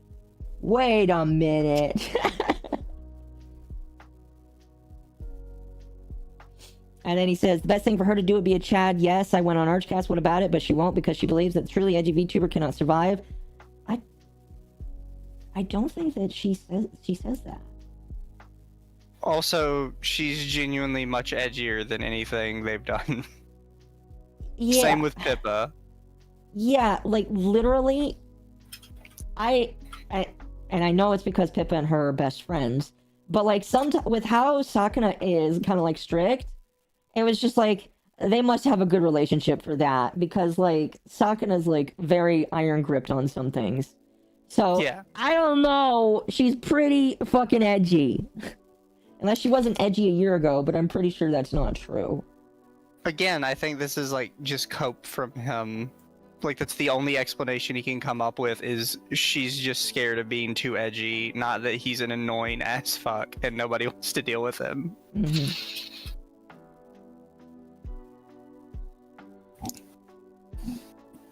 And then DFD confirms her new alias due to her old Discord being banned when Aunt Hime's server was taken down, as well as purging personal requests. And then, you owe me some fucking contacts, good sir. I don't think you'll be banned, just my old. Been deleting channels since the start of Not Safe for Work. Wait, is this the... Okay. So they're saying that John Henry Eden is DFD, which is in Aunt Hime's server and is a mod. I'm gonna have to ask Aunt about that.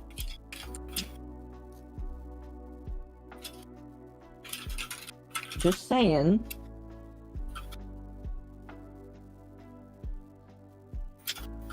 But... that's not cool. Anyway. 15. Spooky undergoes a full rebrand as Chi, Mel _Chi _R, or. Is that the name that you know Spooky under now? I would have to double check. Okay.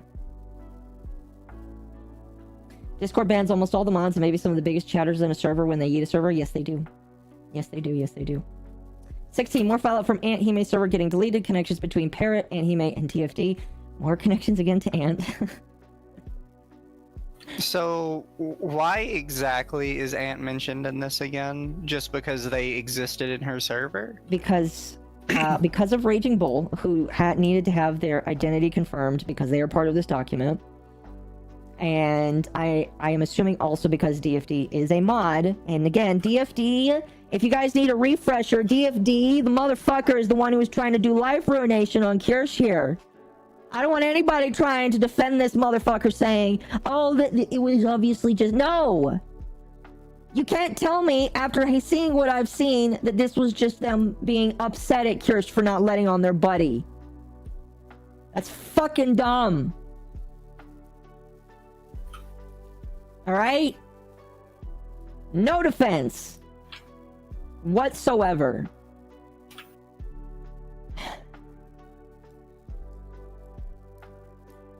DFD confirms they were in want for Aunt Hime, felt that Aunt Hime was too loose about the rules, and claims that they did not join the new server. That is in 16. 1. Lol, Aunt Hime too loose with rules.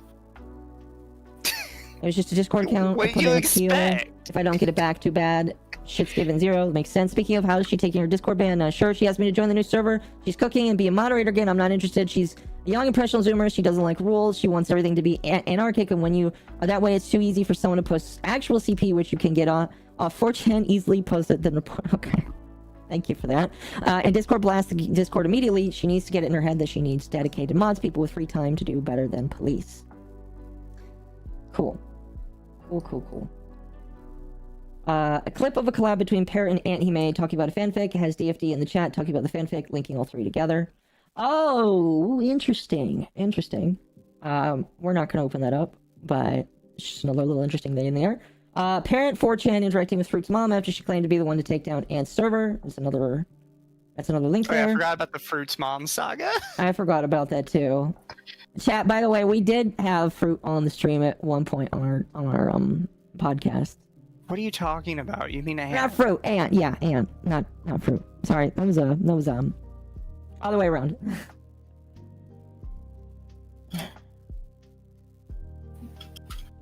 On October 15th, Raging Bull donates $200 during V's livestream to mention Aunt Hime being silenced by false reports.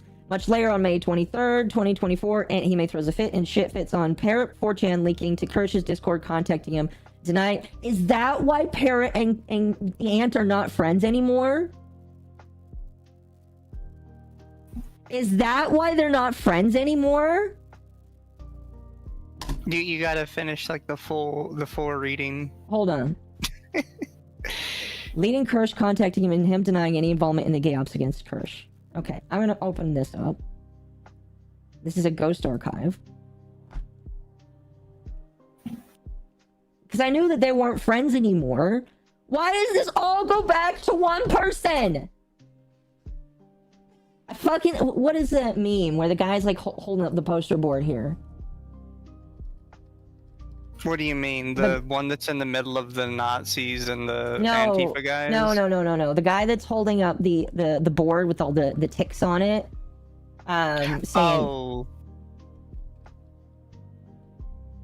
the like my side your thing, your side thing, and my side has like 2 tick marks and your side has like 80. Yeah, something like that. There it is. Pepe Sylvia, know your meme. On the series, It's Always Sunny in Philadelphia. Like, chat, just give me a moment here.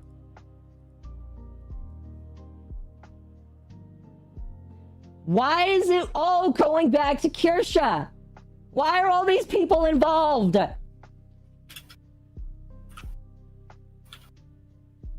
Parrot didn't want to cover some boring crap and they got prissy about it. I said, Dev said, Ant's a good VTuber. This was directly after he basically groaned about Kirsche and Pippa being mentioned and said they were too safe. Okay. Everything is connected? It's dumb, though. It's dumb, though.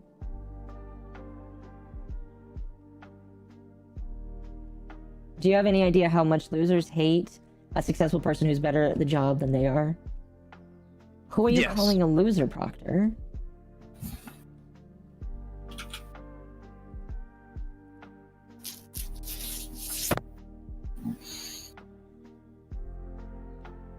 Alright. Oh, wrong one. There we go. And this is the post from Ant where she's talking about how she's not with Parrot anymore. Basically. We live in a global world, of course we're connected. No, I get that. I get that. But like why are all these things that I've seen go right back to her? Wasn't this supposed to be Kirsche versus Short Fat Otaku and all these other people just seem dumb to try and trust to get involved? No, like literally Ant's involvement is one of the mods in her server tried to commit life ruination. I can't fucking co-sign that, Ant. What the fuck? Yeah, you can't blame people for that though, unless they know. Well, she knows now.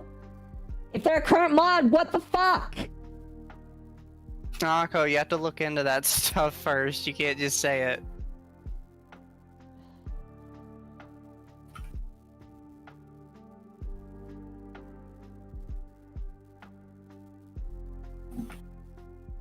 Just saying. Like...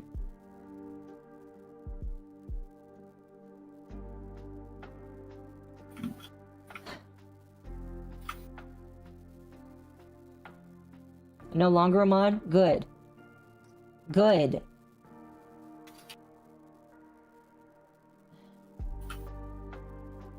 This is... Like, I'm not gonna blame Ant for any of this. Especially if she didn't know. Especially if she didn't know. But holy fuck.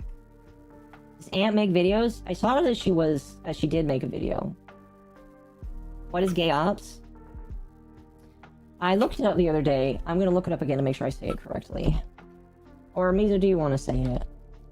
Look, gay ops is just when somebody's trying to like false flag on the internet. Yeah. And it's typically called gay ops because it's always like something dumb, right? Mm-hmm. Like when the government does it, they're trying to like get politicians elected. When internet people do it, they're just like salty that somebody pissed in their cornflakes one day, like 12 years ago. And they can't let it go. Mm-hmm. So people just make fun of it because it's completely unserious why you're going through this much trouble to get back at somebody that just said they don't like you.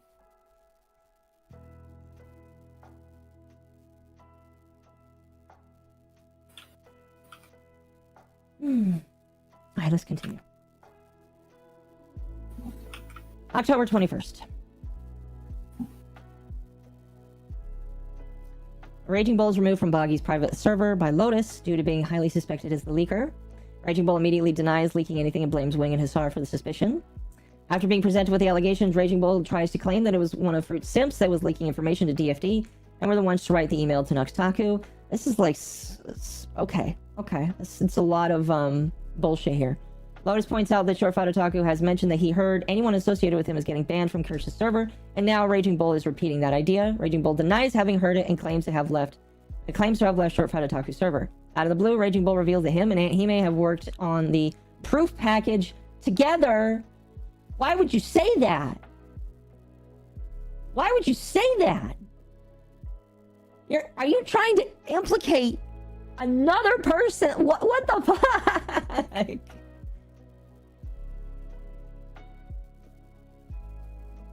Oh my gosh.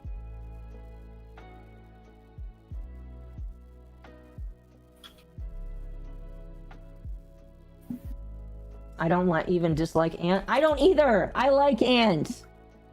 I think she was unfairly, like, treated when her server got deleted. And I feel like people attacked her unfairly. Like, again, I'm gonna be slow to judge anybody. But I gotta ask about DFD.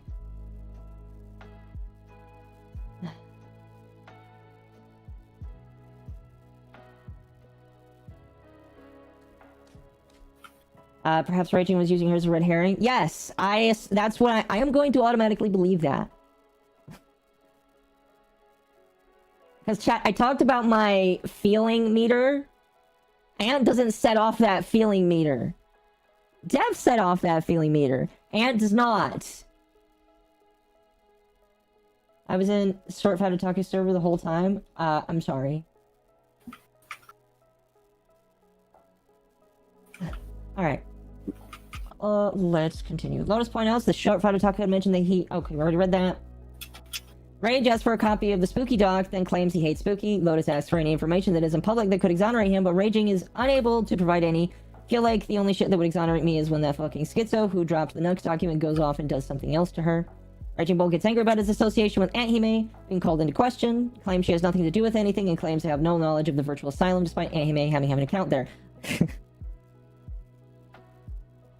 Yeah, she does. I've seen it. So you have to keep in mind with people like Raging Bull, because I believe we've established he's like a huge Kirsche simp. A chronic liar, too. Yeah, so the thing is, they're gonna say whatever they can to make it sound like they are closer to their Oshi than they are. Yeah. So like, I wouldn't be surprised if we come in later and he's like, oh yeah, no, Kirsche knew everything I was doing, because he just wants to like make it sound like he's connected to her in some way when he's not. Yeah. That's why I never really cared about Ant. If Ant had anything to do with this, it would be at the top. No, I agree. Like, again, I mentioned this earlier. I'm not going to mention it again, but, like, Ant being mentioned, it kind of sucks. Because I feel like some people are going to try and implicate her. But this isn't as bad as I thought it was. It just kind of scares me a little bit. Because I know how the internet acts towards people. Lotus asks why DFD is defending Spooky so much. Raging Bull claims it's because there have never been proof of Spooky's crimes, but that she doesn't care about Spooky, Doc, or nor drama. Then claims DFD just felt wronged. Then claims DFD's issue is with Kirsche started the Short Fat Otaku interaction. Then claims DFD felt witch hunted when all she did was give SFO a link. And finally claims to have no idea what PCG is, despite being the leader of the VTG 4 Clover group. And we're gonna scroll down here. Just some pictures of Anne's account, of course. Also, I wish when people are writing documents, they wouldn't use acronyms. Just, like, write it out completely. Mm-hmm. For clarity. Well, this was written in a week by a bunch of people. Still, no acronyms. Alright, moving on. 18 out of 36, I believe. After talking with Lotus, Raging Bull contacts Proctor, the owner of the virtual asylum. Oh my gosh, Proctor, now you're mentioned. Ask Proctor if he's able to see the IP addresses connected to that website. He's not going to tell you. Proctor confirms that he can and is how he can track alternate accounts and ban evasions. Raging Bull asks about VPNs and Proctor says those people... And Proctor say those people learned. Raging Bull ends the conversation by warning Proctor that having that data accessible is a legal liability. If it gets leaked, Proctor could... Okay. Okay. Okay. Warning Proctor. Warning Proctor, hey, if your shit's out there and it gets leaked, you might be liable. You can't Here's do that. The It's thing, illegal. like, IP addresses are not really considered a hugely private thing. No, like, they're not going to give away your exact house location unless you live in the middle of nowhere. But, like, if you live in a big city, it's not that big. Yeah, and it's just one of those things where they're really not that big a deal for the most part. The only thing they really tell people is they can connect 2 accounts together for the most part. Mm-hmm. Sometimes they can get like country of origin if you're not using a VPN. But the big thing people like to do with them is, oh, these 2 accounts that are pretending they're against each other actually signed in from the same IP. Mm-hmm. Proctor brings up a good point. Let me see if I can find the thing he is responding to. V defends Dev like a gun to his head. That's why I unfollowed him months ago. I don't think that's necessarily the case, especially after what I've seen today. Proctor replies by saying they've known each other for 10 plus years and V knows the kind of guy Dev is. Do you really think Dev wouldn't dig up every single thing he could against V if V dropped him? And that's why, chat, and that's why I'm not gonna judge so many people based off of their association, and I don't think you should too, unless they are directly involving themselves and directly implicating themselves. But even I partially then, disagree. I brought this up earlier in the chat, but there is a certain point where if your friend is just a piece of shit, then you are guilty by association because you just shouldn't be friends with them anymore. okay. Because, like, right, if I found out one of my friends murdered some, like, innocent person, I'm not going to be like, oh, well, you know, they've been good to me. I'm be like, Jesus, fuck, I didn't know they were like that. We're never talking again. Well, yeah, but that's murder. Yeah, but I think that applies to, like, a lot of things. Like, if it's just inherently against your moral code, can you really be okay with your friends going around actively flaunting that? Mm-hmm. It makes sense why V is taking a middle ground. Dev is a ghoul who would end your life on sheer spite. Yeah, I don't know. I don't know.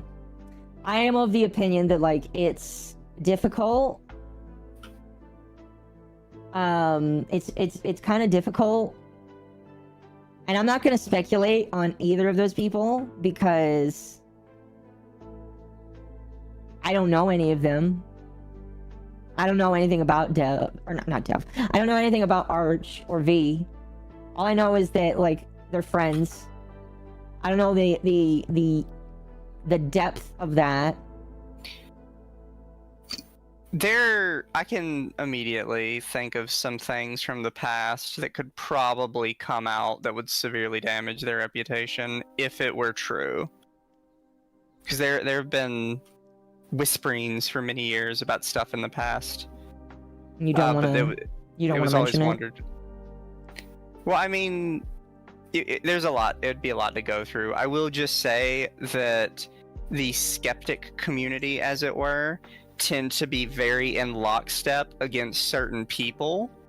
And there are many, many allegations of them being paid off between each other and different companies to keep certain information either quiet or to shut certain people down. And some of it's been proven with some of them because some of them are very stupid and just kind of put it out there. Mm-hmm.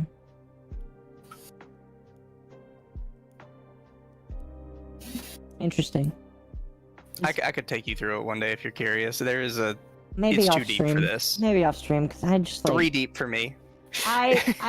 Again, I don't want to go after people that, like, I just don't feel like are that involved in it. I know V's secret. He's Romanian. I'm not going to speculate on people like Arch and V. Like, and again, that's not even just because, like, they have a tangential connection to me, but it's just like they're not the ones I'm here to talk about. They're just people that are connected to them. And like I said at the beginning of the stream, I'm not attacking those people. I'm here to specifically talk about 4 people. And if other people are mentioned, they're mentioned. If my friend did something shaky, I'd say no comment. I think that's another thing that chat probably has, right? If you are trying to stay out of it, it's probably better for you to just say, yeah, I'm not touching this, instead of trying to, like, play both sides, sort of. Yeah. Arch is the Voldemort of the Warhammer community. See, that's the thing that, like, again, is like, I know that Arch was, like, unceremoniously uprooted from his community. And as far as I've seen, that just isn't fair. So, like, I can't blame him for, like, keeping people around him that he just feels passionately about. Like, I don't know. I don't know. I just can't judge. I can't attack somebody that I just don't know much about. And even then, I would, I don't know. Arch went against the top down. Yeah. I don't know. I don't know a lot. What I will say, though, is I know friends. I'm gonna choose my words carefully here. I know friends that have shitty friends. And they know that they're shitty friends. They know that. And I'm sure that they lament and wish that their shitty friend was better. Alright? Here's what I will say. I don't think Arch wants Dev to attack all of his guests, or wants Dev to attack people that he wants to build connections with. Because I'm gonna be honest with you, I'm sure that he was pretty excited to talk to Kirsche. I don't know. Maybe he wasn't. I don't know. But I'm sure he doesn't like that. But, like, they're friends. So he's gonna take his friend's side. And I guess that's up to you to decide whether that's right or wrong. I don't really, I don't know how to really feel about it. I think if you were a good friend, you would tell your friend when they're doing something very stupid. Well, maybe he has. Maybe he has. I don't know. I don't know. That's not my... That's one of those things where, again, I don't care. Not just about that in particular. You know? If you feel like he should say something, well, you go tell him that, but... I don't think it's my place to tell him. Maybe one day he'll talk about it, but I don't think that... I think we should get back to this. Let's get back to this.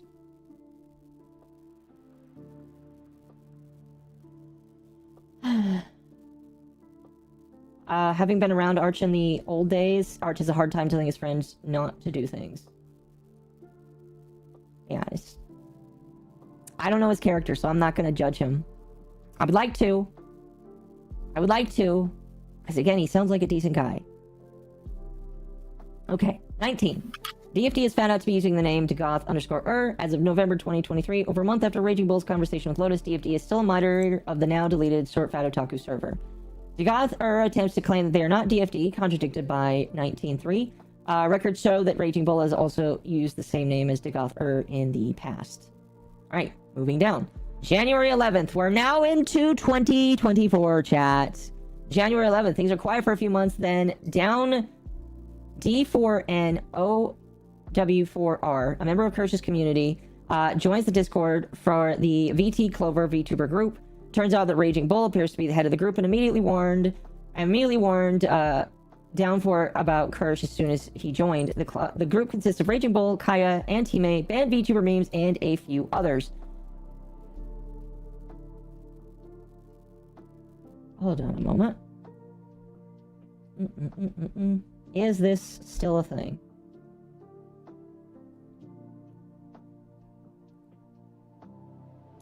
I will still watch the show if Arch, if he's going solo or has Lumi. If Dev is part of the show, I'll pass.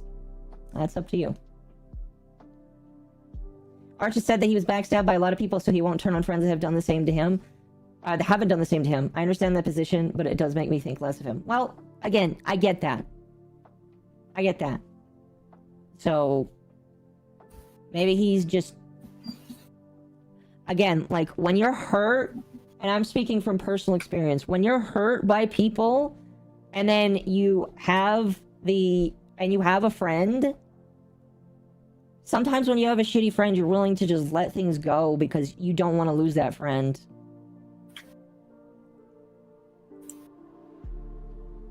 So I mean, maybe, but it becomes difficult to defend you after a while.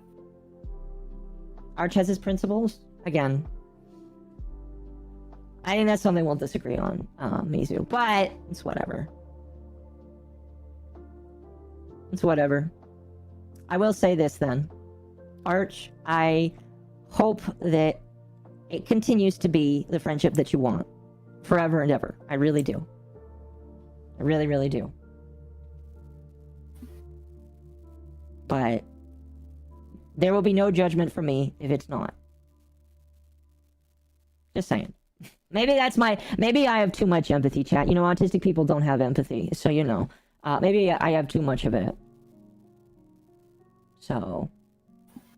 February 12th, a month later, DFD has noticed in Kirsch comment sections in a live stream chat. In one stream, Kirsch brings up the Volksstanden Namen, who has been consistently anti-posting Kirsch's replies on Twitter and has an entire YouTube channel dedicated to schizo posting about VTubers, mostly Kirsch.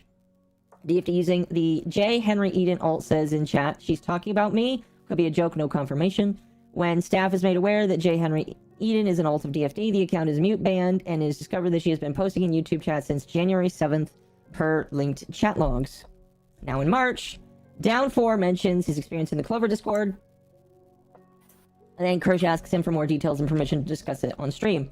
That day, Kirsch calls out Short Fat Otaku, DFD, and the people from that circle telling them to stop instigating shit or else she'll be forced to respond with this archive of behavior. So this archive right here. March 8th, Short Fat Otaku makes a video on Twitter reacting to Kirsch's statements on stream. He claims that he's not involved in any gay ops against Kirsch. None of his mods are involved in gay ops. He asks anyone engaging in such behavior to stop, or he will ban them, and he claims not support shit stirring.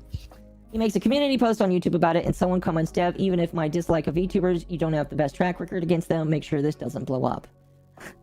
Okay, that is a bit of a dig, but it is kind of funny. March 8th, 2024, Flamenco randomly messages Kirsch about the Short Fat Otaku tweet. Short Fat Otaku asks Flamenco to send Kirsch the tweet if she hadn't seen it, and Flamenco claims that DFD is no longer a mod for Short Fat Otaku. Flamenco claims he told me flat out that she's gone and is insinuating a policy of talk about gay ops and get banned. Flamenco claims to not like seeing Kirsch in a Short Fat Otaku fight and is largely staying out of it. Flamenco has told me the same. I asked him and he has told me pretty much the same. So, I'm willing to believe that. I need to scroll a little bit. Okay, we're ahead now. March 8th, Short Fat Otaku deletes his Discord. Proof of the deletion. Confirmation the deletion was not the September 22nd deletion. Kirsch mentions plans to release the archive to Flamenco. Short Fat Otaku announces he's going to delete the old Discord. A member of Short Fat Otaku's server tweets about it being deleted. Kirsch mentions the server being deleted to Flamenco, noting the strange timing. March 10th, Lars, a mod for Kirsch, is informed by a third party that DFD and Short Fat Otaku were rallying the troops and getting ready for war. Well, that's interesting. DFD claims Short Fat Otaku server was nuked because Kirsch tried raiding it without any evidence. DFD gives a link to Short Fat Otaku's new server and says to DM her and she'll give people access, as well as saying people need to either pay money to get in or prove themselves to get out of the general channel. Cordovan Spot reveals himself to be an insider of Kirsch's server who is willing to infiltrate further, and DFD asks him to report of any talk of gay opping to Short Fat Otaku to DFD, who will forward it to Short Fat Otaku. 27, Spooky is found to have created another account under the name Boo Blanket. Spooky replied to Short Fat Otaku's tweet about Kirsch, claiming that Kirsch will occasionally bring up Spooky and shit-talk him. March 11th, per a message in Short Fat Otaku server, mods have the power to let users bypass the payment requirement to access the rest of the server. Dev's comment in 25B suggests that she is still a modder of Short Fat Otaku server, and a picture of the mod list confirms it. March 12th, Kirsch posts a response to Short Fat Otaku's tweet on Twitter, which means that he didn't see it, because he told me he didn't see anything. Kirsch maintains that her response was not to bring attention to the drama or gather engagement for her channels. It was to set the record straight and get Short Fat Otaku in his circle to leave her and her community alone. 2 hours later, okay, this is a different one. Short Fat Otaku posts another response. He denies Kirsch's evidence and reaffirms his own beliefs with an agreement of, here's the deal, keep my name out of your mouth and you will never hear from me again. He makes a community post, pins it, and pings everyone in the Discord with the post, which is then reposted under Kirsch's response. Let's scroll down to that. I do want to read that.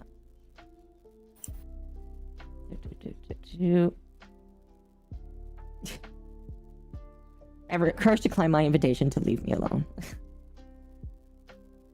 I don't think that's how this works. I don't think this is how that works. Yeah, it's he just kind of takes stuff and he's like, "Yep, this is what that means." We're almost to the end, chat. I promise. We're almost there. March 12th, Race Prime receives a friend request from Short Fat Otaku, but after speaking with Kirsche, agrees not to respond to it. March 13th, however, the next day he reveals he did accept the friend request. Because he was curious. If somebody tells you not to do something, Reese, don't do it. Dude, having a track record of leaking DMs, Kirsche asked Reese Prime to show the entire conversation. May 13th, on the Side Scrollers podcast with Yellow Flash, an unknown chatter by the name of Schnizzle from Chowder sends a super chat saying that Kirsche has attempted to dox one of his friends over the Hogwarts Legacy drama. It's followed up by more comments from them claiming Short Fat Otaku would know more, which Short Fat Otaku denies in the chat. When looking into the person who super chatted, it's discovered that one of their moderators is DFD, which is confirmed when using the same profile picture as shown in 19. Okay, that is... You guys, you don't even know how to make yourself secret, alright? Is everybody just exceptional? I have a feeling that, you know, let me give you some advice here. You don't deserve it, but here's some advice. If you make an alt account, actually make an alt account. That means alternate pictures. Don't just reuse the same shit. We're gonna find you quickly. Yeah, they're very dumb. There's some V-tweeters that are better at this than you. And they're dumb. Kirsche pops into the stream to correct the record, making no mention of Short Fat Otaku. May 14th, Short Fat Otaku releases a video on the situation surrounding Kirsche's blacklisting at Offkai. Gives a perspective of the drama between him and Kirsche as a disclaimer, claiming that he had no part in any of the events she accused him of. 9 minutes into the video, he digs at Kirsche, claiming that her treatment by Offkai staff is just like... Okay. Okay. By the way, chat, this is after he said he wasn't being a cuck. Well, this was when he made this video because he realized he ain't no cuck and he's gonna do whatever he wants. June 9th, DFD is confirmed to still be an active mod for Short Fat Otaku, returning to the original Dragon Fat Deposits alias. July 19th. Oh shit, that's 5 days ago. Okay, so we're actually... Okay, we're back, chat. Welcome to the present. We're here. July 19th, 2024. Destiny quote tweets a clip of Kirsche reacting to his comments about he wouldn't lose sleep if his parents were killed at a Trump rally. Archive of the quoted tweet. We're not going to watch it. I've already seen it multiple times when making my video. If you really want to see it... by the way. It was wild, by the way. Can I just say, Destiny, holy shit.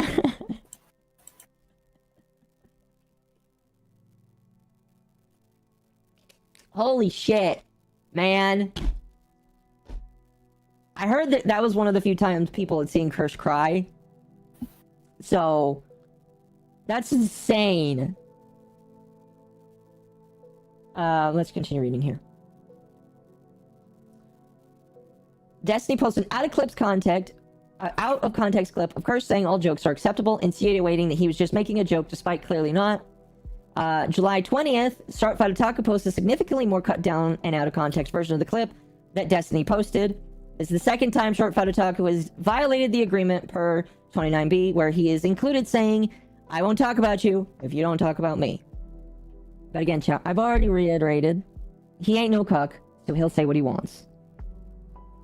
1 hour and 43 minutes after the post, Kirsche made her own post about the situation, providing the unedited clip of her stream and a clip of her responding to people calling her hypocritical about the tricky Wii situation. July 21st, Short Fat Otaku post gets community noted, which was very funny. Very funny. The same day, the community note is posted by DFD in Short Fat Otaku's Discord using the Dragon Fats alias, and a screenshot of which is posted to the farms, and Kirsche's mod team is alerted to it.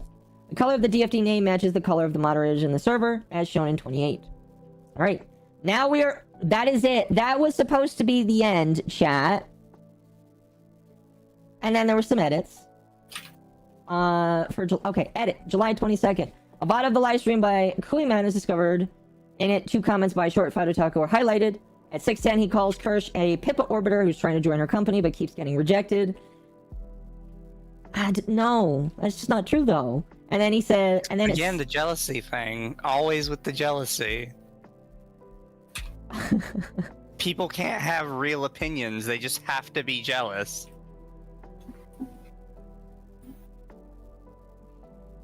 At 7:40, he says Kirsche is living the trailer life and thought she would have moved out given she gets good views. That's just petty. That's just petty. Oh my gosh. She doesn't want to be corporal? Well, I wouldn't be either. Kirsche is the shadow owner of Phase Connect.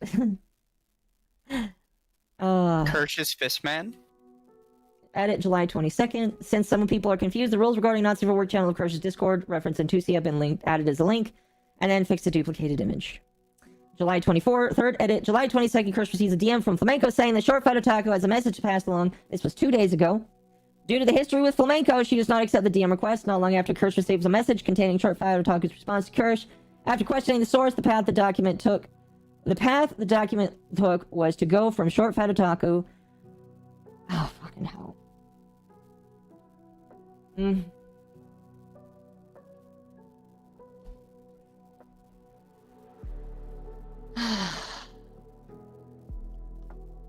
After questioning the source, the path the document took was to go from Short Fat Otaku to LuminousCove, a recent addition to the Archcast, through some intermediaries, and finally to Kirsche.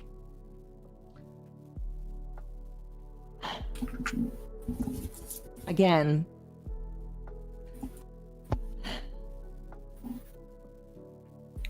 my word doesn't mean anything. My word doesn't mean anything. I know that. But I trust Lumi when she says that she's not... She wants no fucking shit in this gay war that these people have. Alright? Like I said earlier at the beginning of the damn stream, Lily wants no part in this. Alright? Like I said, she's a little bit naive on things. But like, this is not her war. She's not intentionally putting herself in this. And you can believe whatever you want, but like... She didn't put herself in this. She's just trying to be nice. Alright?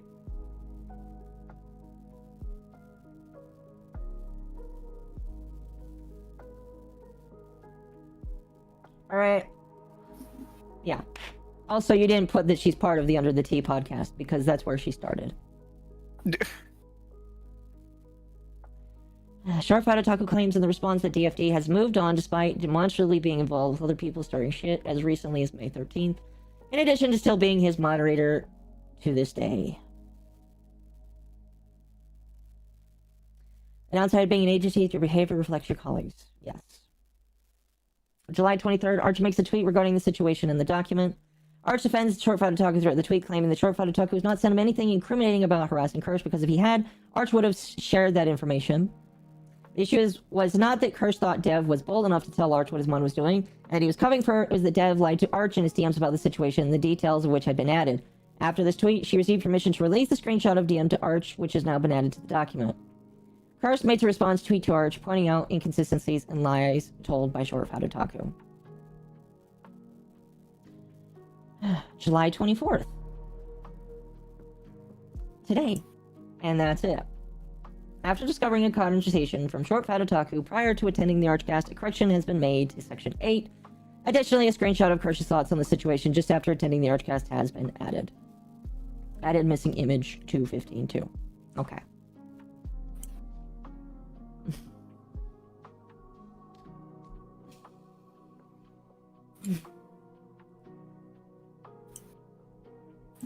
Do good.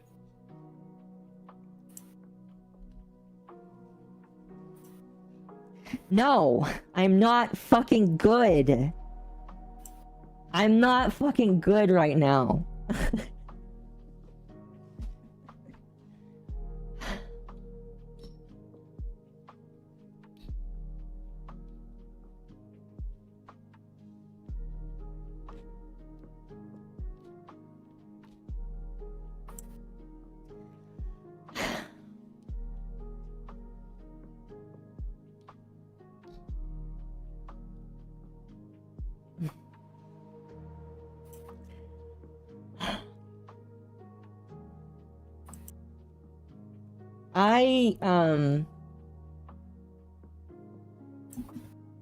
You've Just give me a moment.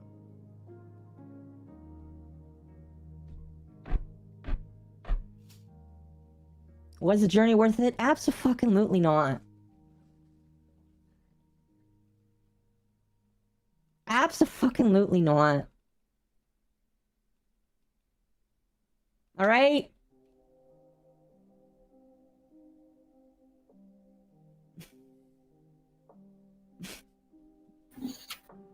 Dev is fake and hetero non-conformative.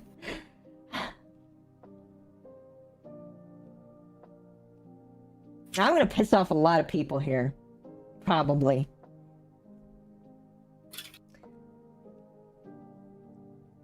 I don't think this dog needs to exist.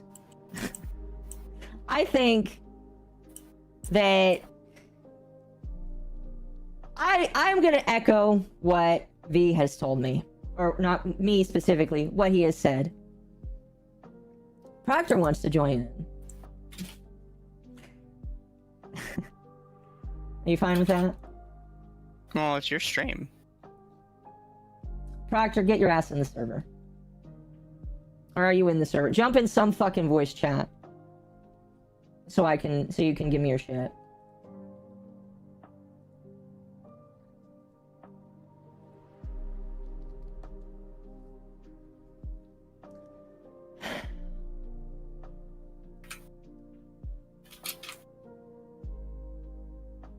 I don't know how I'm gonna scroll this fucking down because there's too many chats. Hello. Hi. Hello. Can you hear me? Yeah, I can hear you. Yeah, is my audio and volume everything okay? Yes, you're loud enough. Cool, that's good. Yeah, I didn't want to really interfere too much because I understand you're really kind of dealing with an awful lot to do with this, but I really thought it would be kind of sensible to chip in and share with you just a few of my opinions as somebody who I'm gonna kind of just claim a bit of expertise in all of this kind of nonsense simply because I've been exposed to quite a lot of it over the years, and I think I kind of understand what Dev is doing by the way that he's currently acting right now. No, I know. He's trying to get innocent people to do his dirty work. That's why I think it goes a bit more that goes a bit deeper than that, because you see, I mean, I'm kind of just going to paraphrase what I wrote in another chat where basically Dev's approach is to get as many people as possible to try and start talking about the situation, and also trying to talk to Kirsche, because I said in chat as well that Kirsche does not have him blocked on Twitter. He can contact her directly via DMs anytime that he wants. There's no question of that. will she And respond? yeah, he's got multiple people trying to convey messages to her, and I am completely convinced that what his aim is in all of this, and it's a tactic that he has used against people many, many times in the past, is that he wants to get individual responses to those messages, and then he's going to start comparing them. And he's going to pounce on any kind of deviation in those messages. And like one example is, if Kirsche says to somebody, this was a very stressful situation, and then to another person she says, this was a stressful situation, I guarantee you that Dev would instantaneously say something like, aha, Kirsche can't even decide how much this incident affected her. It's quite obvious. She has conflicting feelings on this whole thing and can't even keep basic details of her story straight. Look at her going around changing her narrative all the time. If she's this unclear and indecisive, what else is she lying about? He's a pedant, basically. Yeah, pretty much. That's. Thank you for translating my autism. No, it's good. Like I said, I've dealt with him in the past before, and it's just what he does. He like tries to nitpick this little shit that doesn't matter. And it's like, yeah, regular people don't say the exact same thing every time they talk to somebody. That's just how people are. Yeah, but if you were really smitten by all of this, wouldn't you go out of your way to make sure that you said the same message to everybody? You know, that would be the kind of thing that a person who was committed to telling the truth would do. They would make sure that they always said the same thing so that this couldn't happen to them. But since they didn't, don't you think it's possible that they could be lying about that maybe their story isn't as straight as they like to say? And if they're wrong about that, couldn't they be wrong about other things too? Don't you get it? Yeah, no, I think he tried to do that to us in the DMs at one point. Tried to say something along those lines. Yeah, that's exactly how he acts. Here, I am not releasing private information from the DMs, obviously, because you don't share DMs. That's inappropriate. However, one thing I do want to say, because I thought it was really fucking funny, was at one point in the conversation, because I was at work when we got added to this conversation with him, and he seemed to think that the entire time I was paying attention to him and Akko's conversation. I said, no, you haven't been talking to me. You've been talking to Akko. I've been at my fucking real job doing real work. And then he immediately goes, wait, so let's unpack that. What do you mean by real job? I'm like, what do you mean? Everybody knows what I mean when I say real job. The fuck are you talking about? I'm Dev. not original. One not Dev. said great Dev impression. I think I'll take that as a personal insult. Proctor. That screenshot on the farms. Was that from Lumi?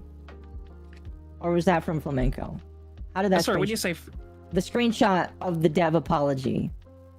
the Dev apology, you mean I the think one it looks that like a Reinigen weird posted? text document. The text document one. Yeah, that was specifically one that that one of my members said that they saw that Lumi was posting about somewhere. Okay. Now again, it is third party. Like, I have not. If you're asking me, did I see specifically Lumi post that somewhere? I can't say that, but what I can say is that, yeah. Again, I'm going to ask you, since you have obviously more connection to this than I do. You say that she's not blocked him. If he fucking DM'd her right now, would she talk to him? I fucking wouldn't. I mean, the thing no is problem that admitting that it's like I said. If I was in her position, I would not talk to him at all, because, as I've said, I am completely convinced that his tactic for dealing with this is going to get as much extra information from all parties as possible, and then he's going to spin a narrative saying, well, they say this in the document, however, in private conversations with me, or, well, he probably wouldn't say private conversations, but, in discussions with me, I saw an entirely different side of things. So I really don't think that things are quite as clear-cut as everything, because that is always Dev's tactic. He can never fight back with facts, because facts are not on his side. So what he will always try and do is simply cast just enough, aspersions on the other side of the story, so that maybe it goes from 100% true to, 95% true, if you were completely objectively honest. But that doesn't change the fact that his side is 0% true. You unironically said that in a nicer way than I told him when we were in conversation. I told him it was reality constantly smacking him in the face, telling him he's an idiot and can't see straight. Well, he's just an incredibly egotistical person, and his ego is the only thing that keeps him going. well, with that in mind, what's the next step here? Because, as you can probably tell, I am pissed because my friends are involved now in shit that they don't deserve to be in. And they I didn't 100% know. deserve to be in this. Not you. I don't care about you being involved in this because you don't care. I'm talking about the woman that doesn't need to be in this, that just wants to do her thing. And she didn't know what she was doing, and I don't believe she deserves to be painted in a light like this. I mean, I mean, she has my complete sympathies in all of this, but unfortunately, the deed is now done, and this kind of thing just won't go away. It's a case of, well, I mean, let me just put it this way. I literally, there's a VTuber in my Discord who is like preparing to go for full streaming, and they were asking earlier, should I make a Discord? And I said to them, look, you don't know anything really about streaming. I guarantee you the moment you make a Discord and you start getting it anyway popular, because this person will be popular because they're quite a good streamer already, they're going to get like half a dozen groomers who are going to join their Discord from like slash aspiring streamer, which they've never read and they've never gone to, and they're not going to know anything about these people. And those people are going to know exactly what to say to her because they've done this dozens and dozens of times before. And they're going to try and sink their hooks into her and get there before anybody more rational can. And so, unfortunately, I think this is exactly what has happened with Lumi, is that people who everybody with more experience knows never to trust have gone to her and have buttered her up with all the kind of messages that they know will work, because that's their attitude. It's just like how scammers work. A scammer, people often look at scamming emails and go, what kind of person would fall for this? This email is obviously untrue. It's got typos in it. Like, nobody who knows anything about IT, nobody who knows anything about banking is going to believe a Nigerian prince wants them to move 50 million euros out of their country. And that's the point. The emails are very specifically designed to look like that, so they will only appeal to the kind of people who are not experienced enough to believe that it might be real. And the truth is that, as you know, like with your case as well, is that you don't have any real history, knowledge of this. It's not about being stupid. It's not about anything like that. I'm not trying to say that Lumi or you are stupid. It is just that you are dipping your toes into a community that has a minimum of 10 years of backstory to it. And all of that backstory is like this disc is like this document. It is all extremely complicated. It is all extremely intricate.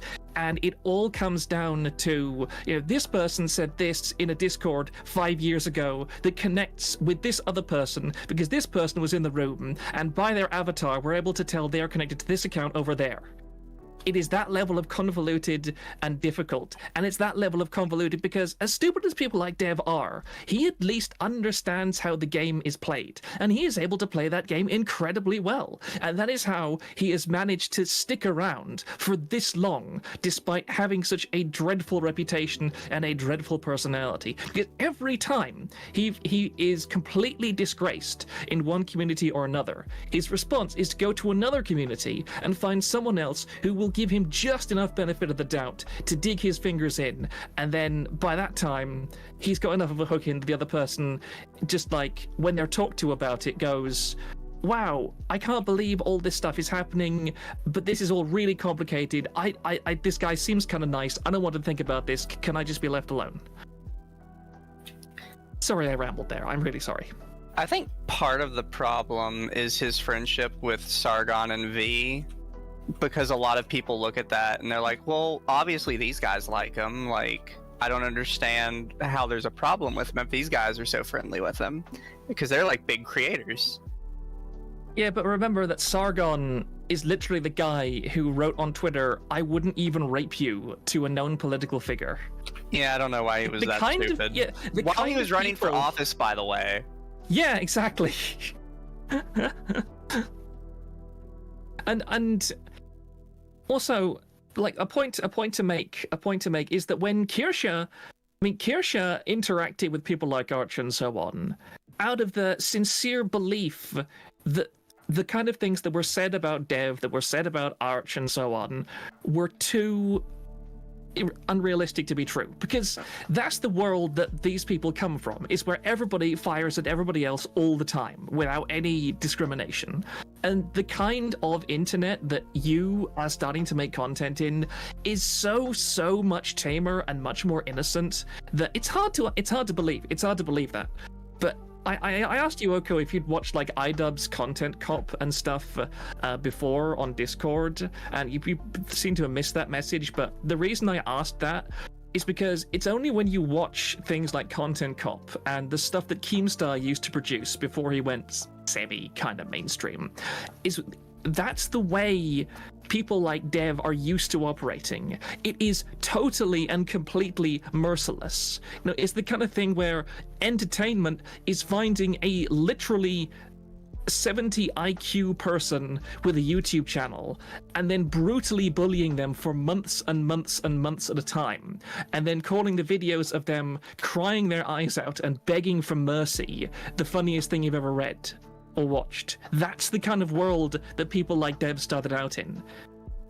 And that's the thing, like, we talk about, bringing him to account or anything like that today. The kind of world that we live in today is the kind of world that Dev views as like a padded cell. There's nothing that people are allowed to do to him that is in any way as bad as any of the stuff that he has seen done to other people when he started out doing things. Oh, you know, he's safe. He won't allow stuff like that any longer.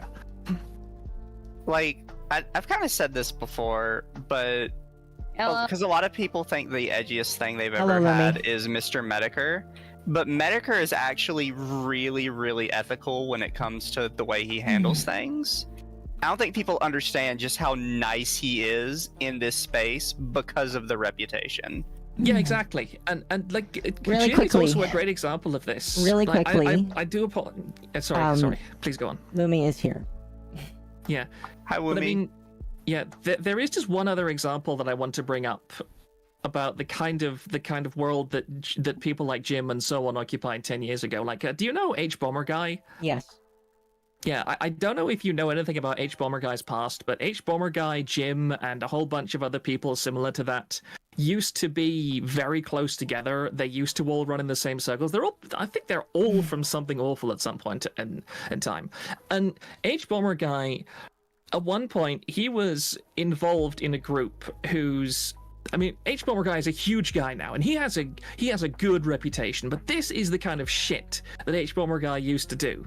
Is that one of H Bomber Guy's like ops that he did involved getting a... I'm not sure if you want me to say the R word on stream, but Mentally disabled person. I'm gonna. a mentally disabled person. Can I just say? Can you tell Lumi why she's in the dock? Because I need you to explain it.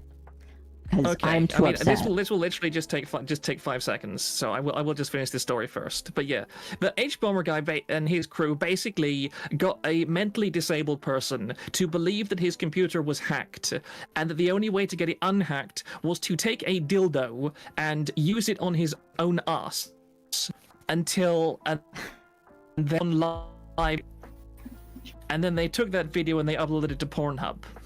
And that was one of the nicer things they did back in the day. Thank you for that. So, yeah, I'm just trying to illustrate the levels of stuff that used to go on and the kind of things that Arch, Dev, V, and so on are used to doing and used to dealing with. I'm not saying they did any of that, but they are that exact breed. Remember, they, Jim, all these kind of people, all used to be part of the same groups back in like GG and even before that with Something Awful. Yeah, but Okay. I mean, anyway, Lumi, you're basically in the document because, as far as I'm aware, again, I'm not stating any of this as absolute fact, but as far as I'm aware, Dev asked you to relay a message to Kirsche, and one of my members saw that either you gave it to them, or I'm slightly unclear because it was... Okay, so this is like, you know how dude was talking in it was either in Seething Beat Tweeters or one of the other channels saying that he's doing a summary of the entire doc. And fucking Dev was like, hey, I'm passing this on to, like, he already passed it on to a friend of his and stuff, and I'm like, oh hey, someone's doing a summary of the doc, can I give this to them? And they were like, yeah, sure. And I'm like, okay. And instead of, like, you know, just throwing it on the TVA server, I'm like, okay, I give this to this person. That's literally all I did. And I can give you a screenshot of that conversation with Dev where I am like, and Akko and Mizu seeing it. I was like, Yes. and it just said, hey, someone's doing a summary, can I give this to them? And Dev just said, sure. That was literally it.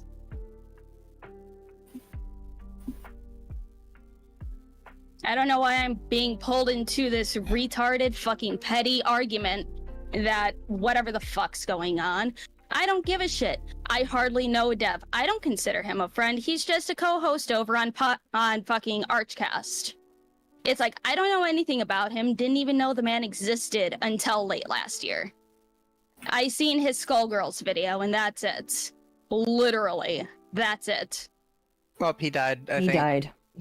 You know, he was cutting out earlier. And so it's like, I don't give a shit. I don't care about anyone's fucking drama. I don't care. I'm not getting involved in it.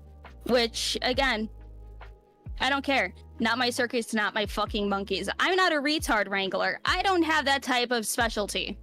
It's a specialized job for a reason, and I'm not part of it. I am. I gotta deal with you two. I'm mildly retarded. I'm not completely retarded. He's mostly talking about me. I'm just... To be clear, chat, I did tell both Luby and Akko that just by talking about this, people would consider them a part of it. I wasn't even Which is- talking about it! With anybody, not even public, just with anybody at all speaking about it, they consider you a part of it. Yeah, it's fucking retarded. I It's like, we need to bring back the asylums, get people fucking medicated. I don't care anymore. I agree. I really fucking don't. I Like agree. I told you both, these are my people. I understand, like, or these were my people at one point. I understand the way they operate, and I was trying to protect you both as best I could. Well, it's like, again, it's like, I didn't read the doc. I don't give a shit to read the doc. But I hear that other people are catching strays by not even being involved at all. It's a guilt by association, retarded fucking document that's trying to, you know, it seems like it's trying to cause as much fucking damage to other people as fucking possible. It's like, yes, I get it. People were hurt. Things happened. I'm not fucking part of it. And it's fucking stupid that I had to be pulled away from my own goddamn stream because someone had to be a goddamn retard about this whole thing. Is that me? I'm No, I sorry. think they mean somebody came in their stream and started posting shit. I'm just like... Oh, there he is. Hello, But- I am very sorry about that. Starlink just completely died for no reason whatsoever. Oh, you got the Oh, Elon yeah. Musk internet? Yeah, I did. It's great, but it just very occasionally decides to do that. I don't know why. I mean, isn't that just kind of how like satellite type internet works? It's fine. Sometimes it fucks you. Unfortunately. I only wanted Lumi here so that you could explain the issue. I don't know when my internet went off. Can you please tell me if you heard anything about my explanation? I can't remember. Listen. I don't want these two involved in this. All right? I didn't really want to be involved in this. I'm talking about this because I'm fucking sick of seeing people getting pulled into this fucking drama. I don't care anymore. You guys need to talk this shit out. Yeah, Just but so we're you're clear, chat, I don't care if I'm involved or not. I find it funny. Yeah, that's the thing. That's the problem. You're a drama podcast. This is what you signed up for. Well, yeah, I know I signed up for it. Well, it's like I signed up for retarded VTubers that are posting their stupid relationship shit, or like, you know, flesh streamers fucking dipping into VTuber drama and not understanding a lick of it. I do not care about the shit going on between Kirsche and Dev. I really fucking don't. I didn't know that this shit was happening until, what, 2 weeks ago? Not even. And so it's like, again, like, you've disconnected when I was kind of going off. Yeah, I'm sorry. About I get she was hurt. I don't know what the fuck happened. And it's like, after being hurt so many times, I understand having those extremely tall and thick walls and not trusting anybody. But this is kind of fucking ridiculous, in my opinion. It's like, I've been hurt a lot in the past. I don't trust people easily anymore. But just by guilt by association, oh, they talked to them a handful of times, so they're automatically suspect. I try to be the most honest person that I can in my own streams. I do not put on a front or a mask when I stream. Proctor, I have been. Yeah, that's the thing. That's why you get targeted. That makes you a magnet for all these kind of people. That doesn't work. It doesn't work. It's a stupid thing to do.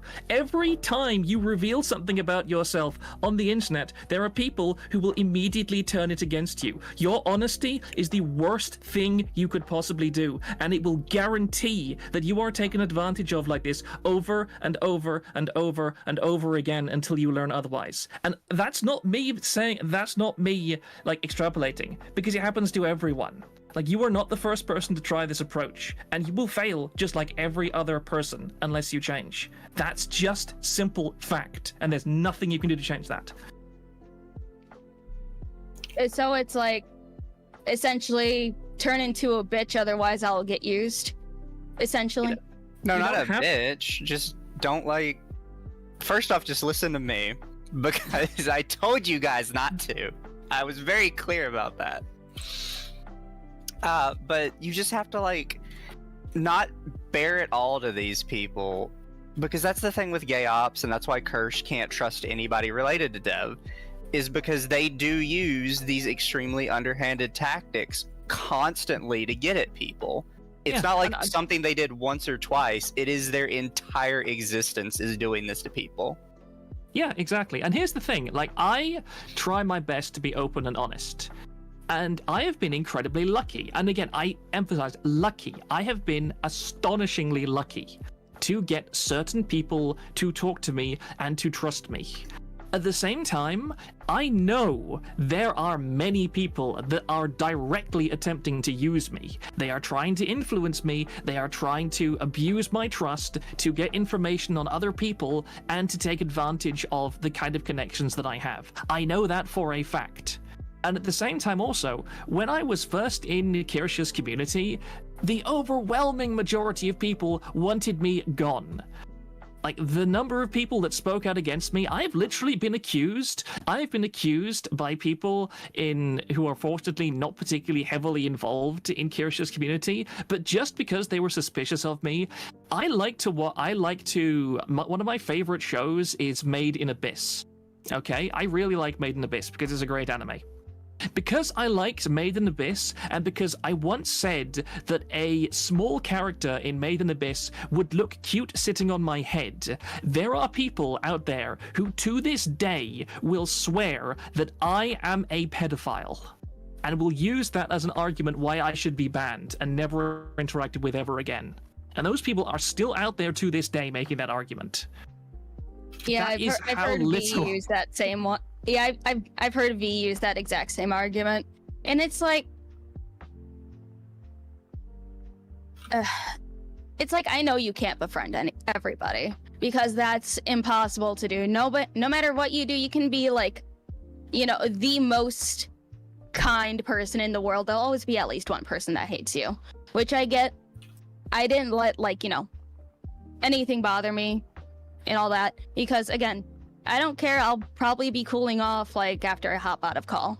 But it's just I just find it extremely stupid. And I will be 100% honest here. And even if either you, Akko, or Mizu want to see my chat logs with Dev and stuff, I'll 100% show them. I don't need them. Because I know you don't. I'm just saying. It's I hardly talk to the man outside of Archcast. I hardly know him, and he's never asked anything of me. I've already been upfront and honest to a lot of people saying I'm not going to be used for any drama farming because that's not the person I am. I've been in a lot of toxic communities that would use each other to get an up on one another or worse. Yeah. So it's I've been through this rodeo just in other communities. It wasn't content creator communities, but it was more way more personal jabs and trying to, absolutely ruin people's mental health rather than careers.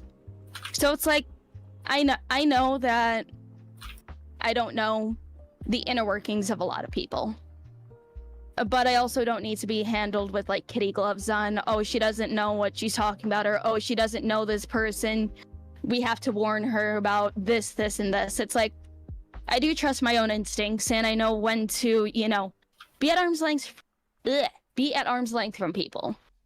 And it's like, I trust the three of you enough to, like, you know, not completely wall you guys off.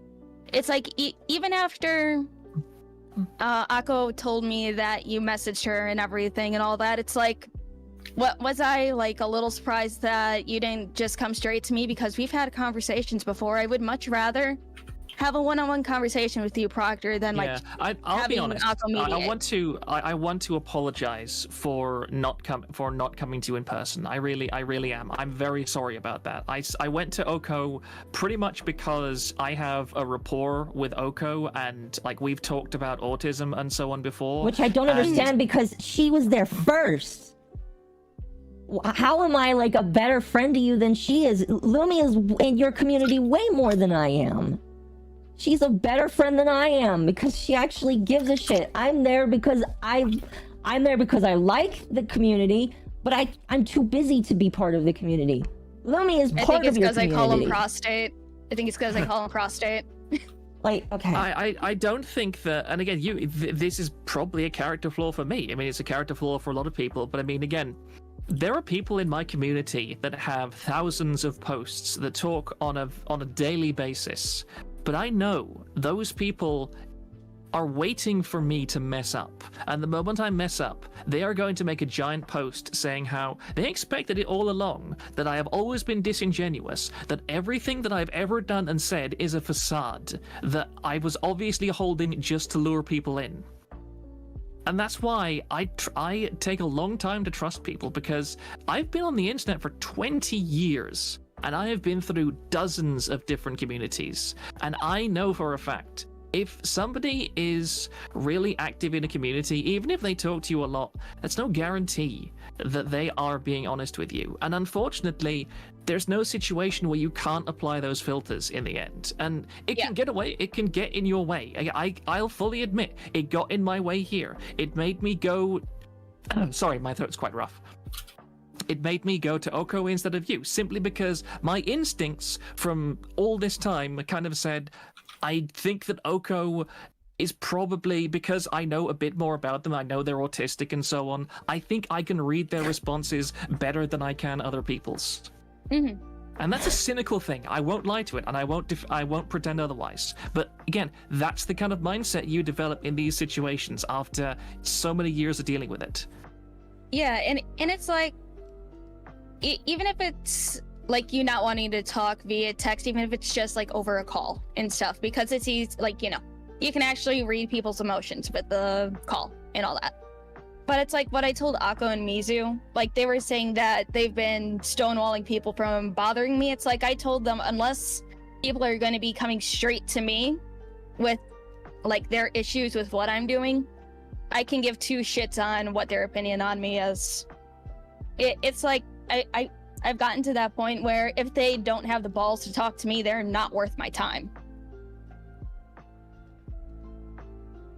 So it's like, that's why it's like, granted, I didn't expect to get pulled away from my own stream. I'm sorry. But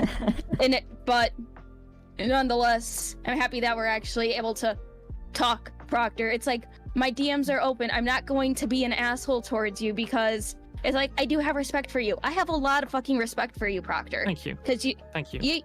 You've built up an amazing community, and I love being a part of it. And I was afraid that, like you said, it's hard for you to trust people, but I was afraid that I was going to be blocked off from your community just because I associate, like, not even associated, just work in the exact same sphere as Dev does.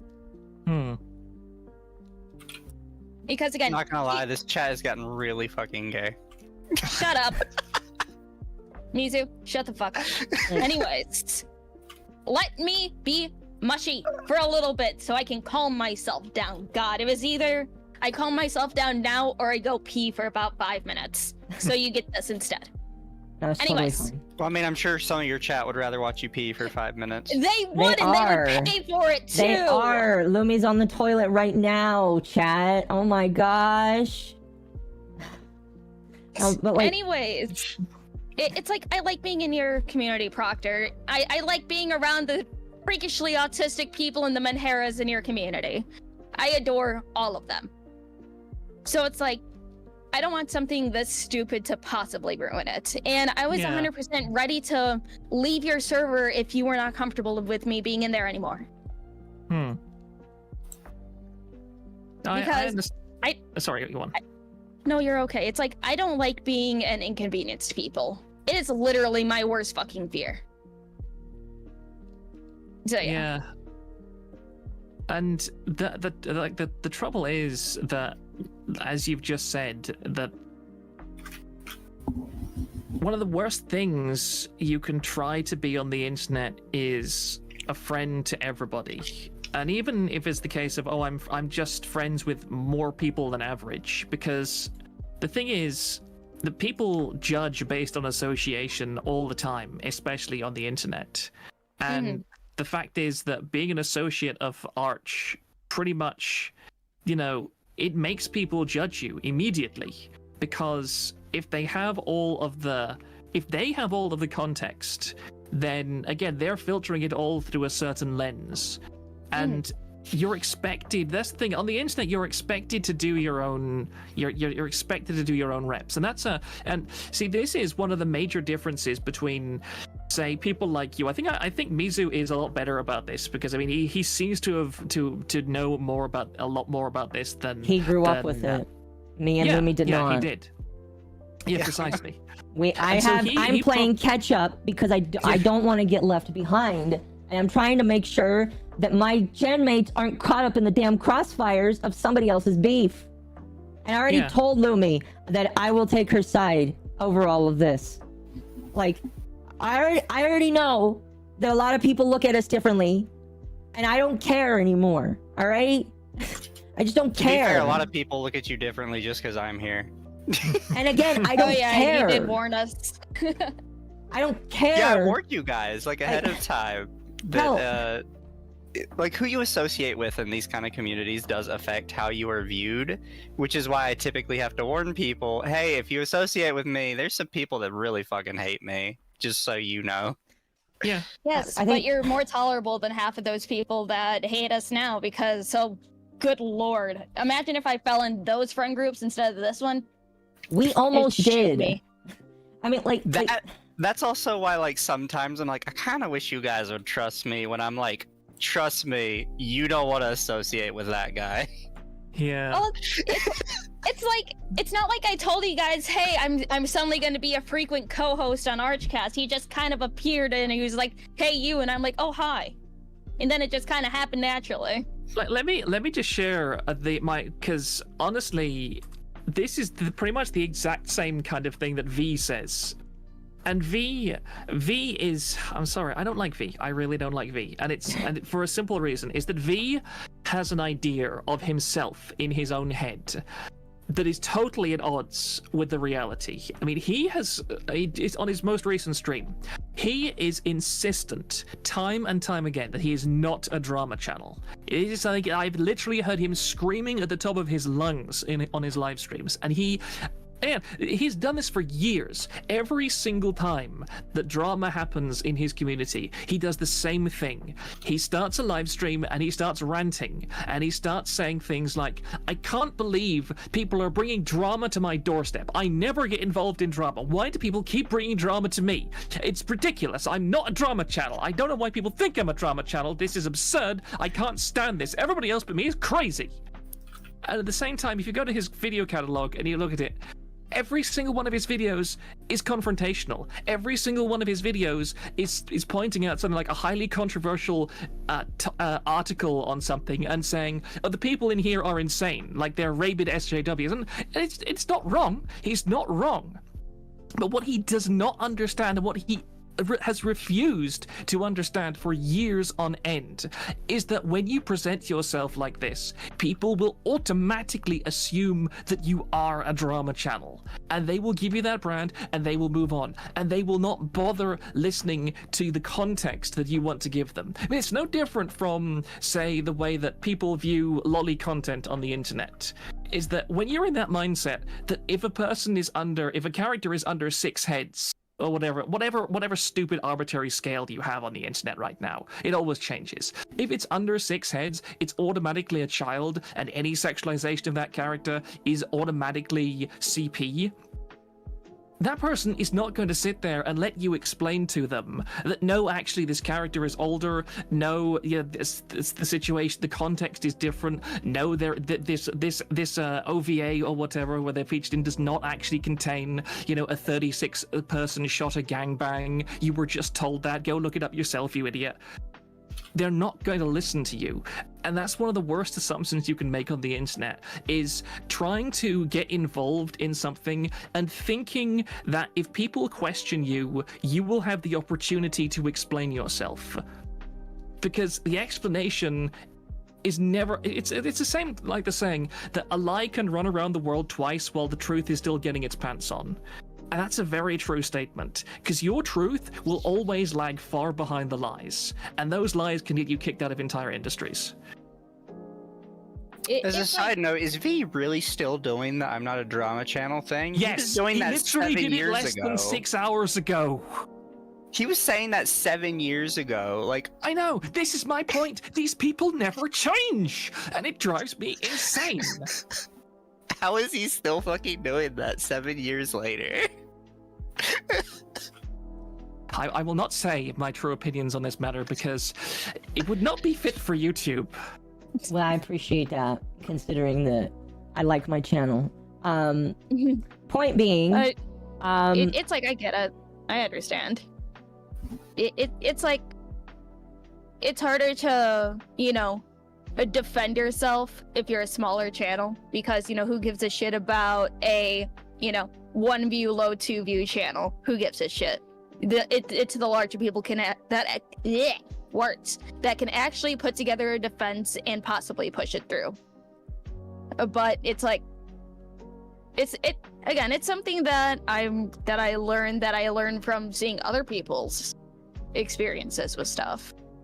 But it's just, at this point, it's something that I just gotta deal with, and again, just keep doing my own thing, honestly. And if people want to change their opinion of me, again, at this point, I don't care. I really fucking don't. I'm not, it's like, I will start putting up some more walls, but I'm not going to dramatically change my character just to appease a couple of people. I'll put up walls, but I'm not going to completely change myself.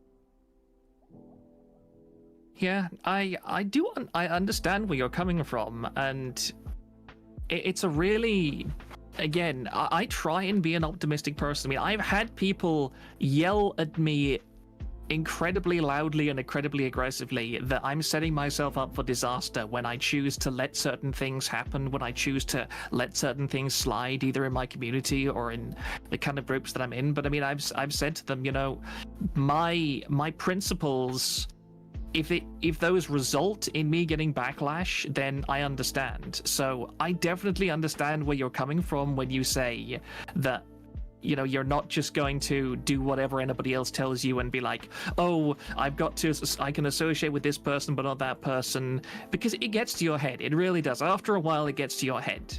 It gets to my head too, and I'm barely involved in this kind of things. And this is really, and I'm not saying this to kind of drive you off or anything, but like, I do want to emphasize that this kind of stuff, it never goes away.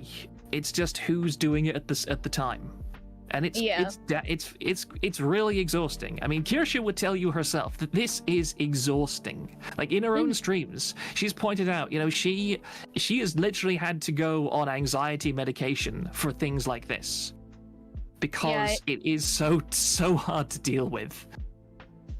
Yeah, I remember, I forgot what stream it was. She was talking about that dude that was stalking her. I forgot which one, if she has multiple stalkers. But like, definitely. Yeah, I can understand why the shit is exhausting.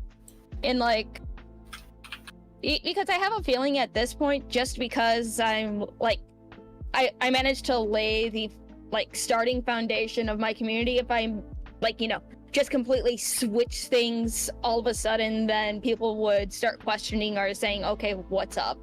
What's going on now? So it's like, I can build upon what I already have. I just need to be more careful about it, which I completely understand.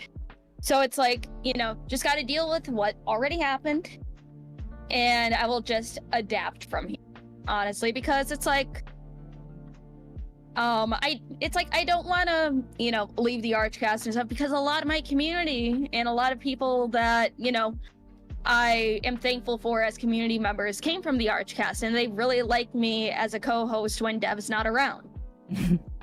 Emphasis on not So it's like- around. And I'm glad that you're there. And I even messaged Arch and said, listen, I'm very grateful that you've taken Lumi into your fold, because, like, I'm very happy that you have had the chance to grow, because, like, I want all of us to grow, especially you.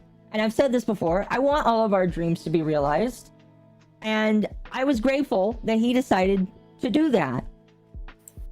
So, I mean, like, I already said this to you it privately, but I'm not ever gonna say you should leave because Arch is friends with Dev. That's fucking insane. And I still won't. And if some people choose that they don't want to talk to me for that reason, oh well, I don't care. Because again, and that's part of the reason why I want to talk about this, because I think this is gay and stupid. Yeah. Welcome to the internet. Yeah, I know. Yep. And also, like, a very good point to make as well is that you have to remember this very simple saying: controversy equals clicks. And Yeah. a lot of people from the older generation of the internet, which includes Arch, which includes an awful lot of people, and it's just like, for example, I think it's like, was it Keemstar? I'm not sure, but there's been a big that I haven't even looked at it because it is literally so stupid. But it's like, you know, Boogie 2988. Like, he literally had the word liar tattooed on his face on live stream, literally, I think, less than a few hours ago. Oh yeah, I see that. Mm-hmm. And he's a great example of somebody who knows that he is a disgusting person, that nobody likes him. He went from being the internet Mr. Rogers in his early career to being a completely shameless degenerate. He's a scammer, he's a liar, and you know what? He's turned that into his content. He has literally gotten money from doing something horribly degrading and humiliating to himself. And he's going to keep going to that. He's going to keep going to that until the day he dies, because his brain has gone, this is what gets me money. This is what gets me attention. This is what gets me clicks. And somebody like Dev, I mean, for one thing, again, Dev is kept around by people like Arch because he is a controversial person. Because every time Dev gets into some controversy, Archcast gets a boost in views. Because dozens of people will flock there and they will start talking about Dev and the things that Dev does. And Archcast gets to sit on his hill and go, I do not endorse what Dev does. However, Dev is his own moral agent, and we make fun of Dev too. Therefore, we're on the side of people that hate Dev. However, I hope that people can understand that we do not actually endorse what Dev says. It is entirely coincidental that he is on our podcast every time. But it's not true. It's wrestling. Like, they're not telling the truth. They keep him around because he's controversial. Because if somebody's talking about you, even if it's in the terms of controversial, at least they're talking about you, and then they might view your streams.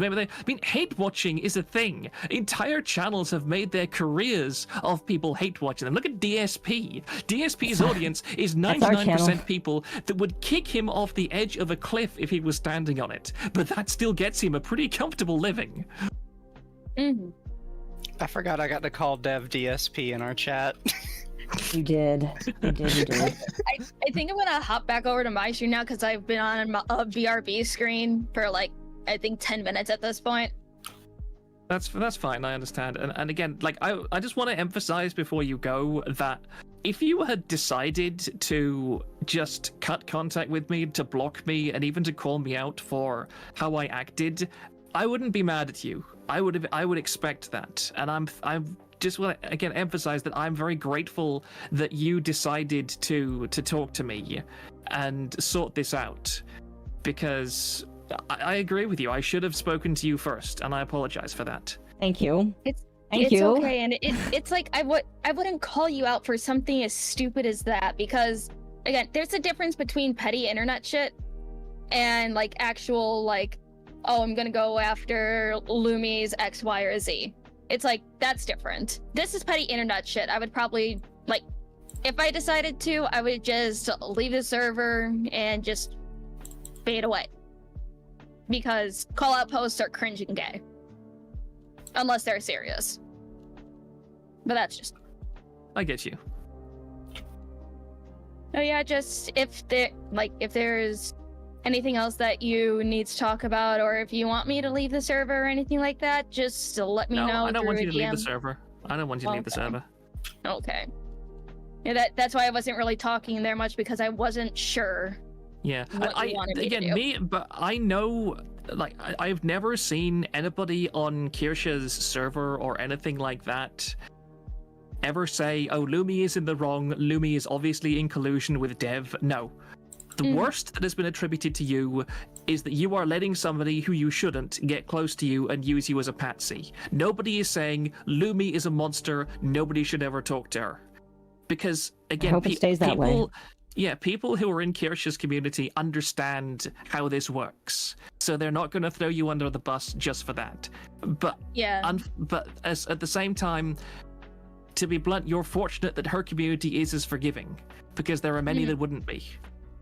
Yeah, and it's like, again, Dev is essentially at arm's length, and maybe even longer than that, away from me. It's idle chatting the vast majority of the time, unless we're live on Archcast. Then it has to be like, you know, a bit more interaction, everything. But other than that, I don't go out of my way to message the man. I honestly don't.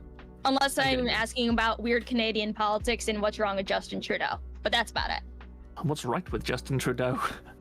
Absolutely nothing.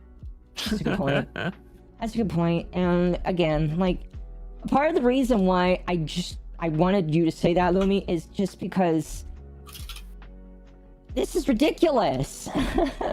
This is ridiculous. I don't like seeing people that I like involved in this, especially when you had no real part in it. So, Hell, I was surprised when I got a message from Band about it. I'm like, what do you mean you're in there? I need to ask and a couple things, but I'm gonna be slow to judge because I don't know. I just need to ask her a couple questions. But this whole thing is just dumb. It's all stupid. It's dumb, silly, like- and it's like people either need to talk live on stream with a mediator, let sleeping dogs lie, whatever. Give Dev a fucking shot collar, and whenever he even thinks about Kirsche, it shocks the shit out of him. That He'd would be get off on hot. that. I'm We sorry. already talked about Dev and butt babies last week. We don't want to do it again. I I will can tell you repost there the butt is- baby thing in your server. I swear to God, I will, Proctor. I can tell you for a fact there will be no like public discussions with mediators. Well, Definitely yes, not. I know, but that's like the best case scenario. I don't even think that's Well, the no- best case Wait, scenario. no. Wrong word. Like median case scenario. Best case scenario, they just never mention each other ever again, and Dev still gets the shot collar. I would like that. I know it's not going to happen because again, he says that he's not no cuck and he's going to say whatever he wants because she's a big girl in his eyes. But like, I don't know. I mean, the thing is, again, it's worth pointing out that Kirsche did try to talk to him multiple times, and all he did was just lie to her face, without any shame whatsoever. Like, at some point, you just have to accept that somebody is not worth talking to any longer because you can't trust anything they say. You know, there's that saying, you know, fool me once, you know, shame on you. Fool me twice, shame on me. Whereas Dev is that like fool me 370 million times, and you know maybe I should just atomize myself out of existence. Anyway, Yeah. Lumi, you go back to your stream. I'm sorry for bringing you into this. I needed people to like when I read your name, I was pissed off. So I was like, It's like I already know the fucking doc is probably already archived to shitting back, but it's like after some clarifications and shit, and even if fucking whoever has to talk to me, if I can get taken away from there, that'd be fucking awesome. But I don't control people, and Oh, again, you 100% won't be. oh shut up, I know. Anyways, if you I'm need just me, trying I to will set realistic expectations. Yes, I know. It's my hey, if the world was perfect and I was able to throw up rainbows type of thing, but whatever. Anyways, if you need me, I will be in the other visa. Have fun with your stream. Yeah, I'll try. Now I actually have to fucking pee, but now I can't because I've been gone for like 15 to 20 minutes, so I'll have to hold it a little more. Fuck me. Anyways, talk to you guys later. bye. Bye. So anyway, So Proctor, chat. how's life? Anyway, chat, Dev has autism. He admitted that to me because I said yesterday that he acts like an autistic person that can't read the room. And then he said, is it really that obvious? And I'm like, yes, you have raging autism and I can see it. He admitted it. And I'm like, does the world know that? And he's like, oh, I don't admit it openly. Dev has autism. It takes one to know one. I finally understand why he's that stupid. Dev has autism. My detector's never off. No, I've never been wrong about it, ever. Even if I don't see it from the outset, I can tell the moment I see specific behaviors. I can't remember if Proctor said it in the night. I was like, that makes sense. Or if I was just like, I wonder if, and then he said it. But I was like, you know what, Proctor, it definitely makes sense. So Proctor, we had this discussion a couple times, but if you had to put your money on something, would you put your money on Dev is exceptionally stupid and doesn't understand what he's doing, or Dev is just exceptionally malicious and actively trying to hurt as many people as possible? Or it's in the middle.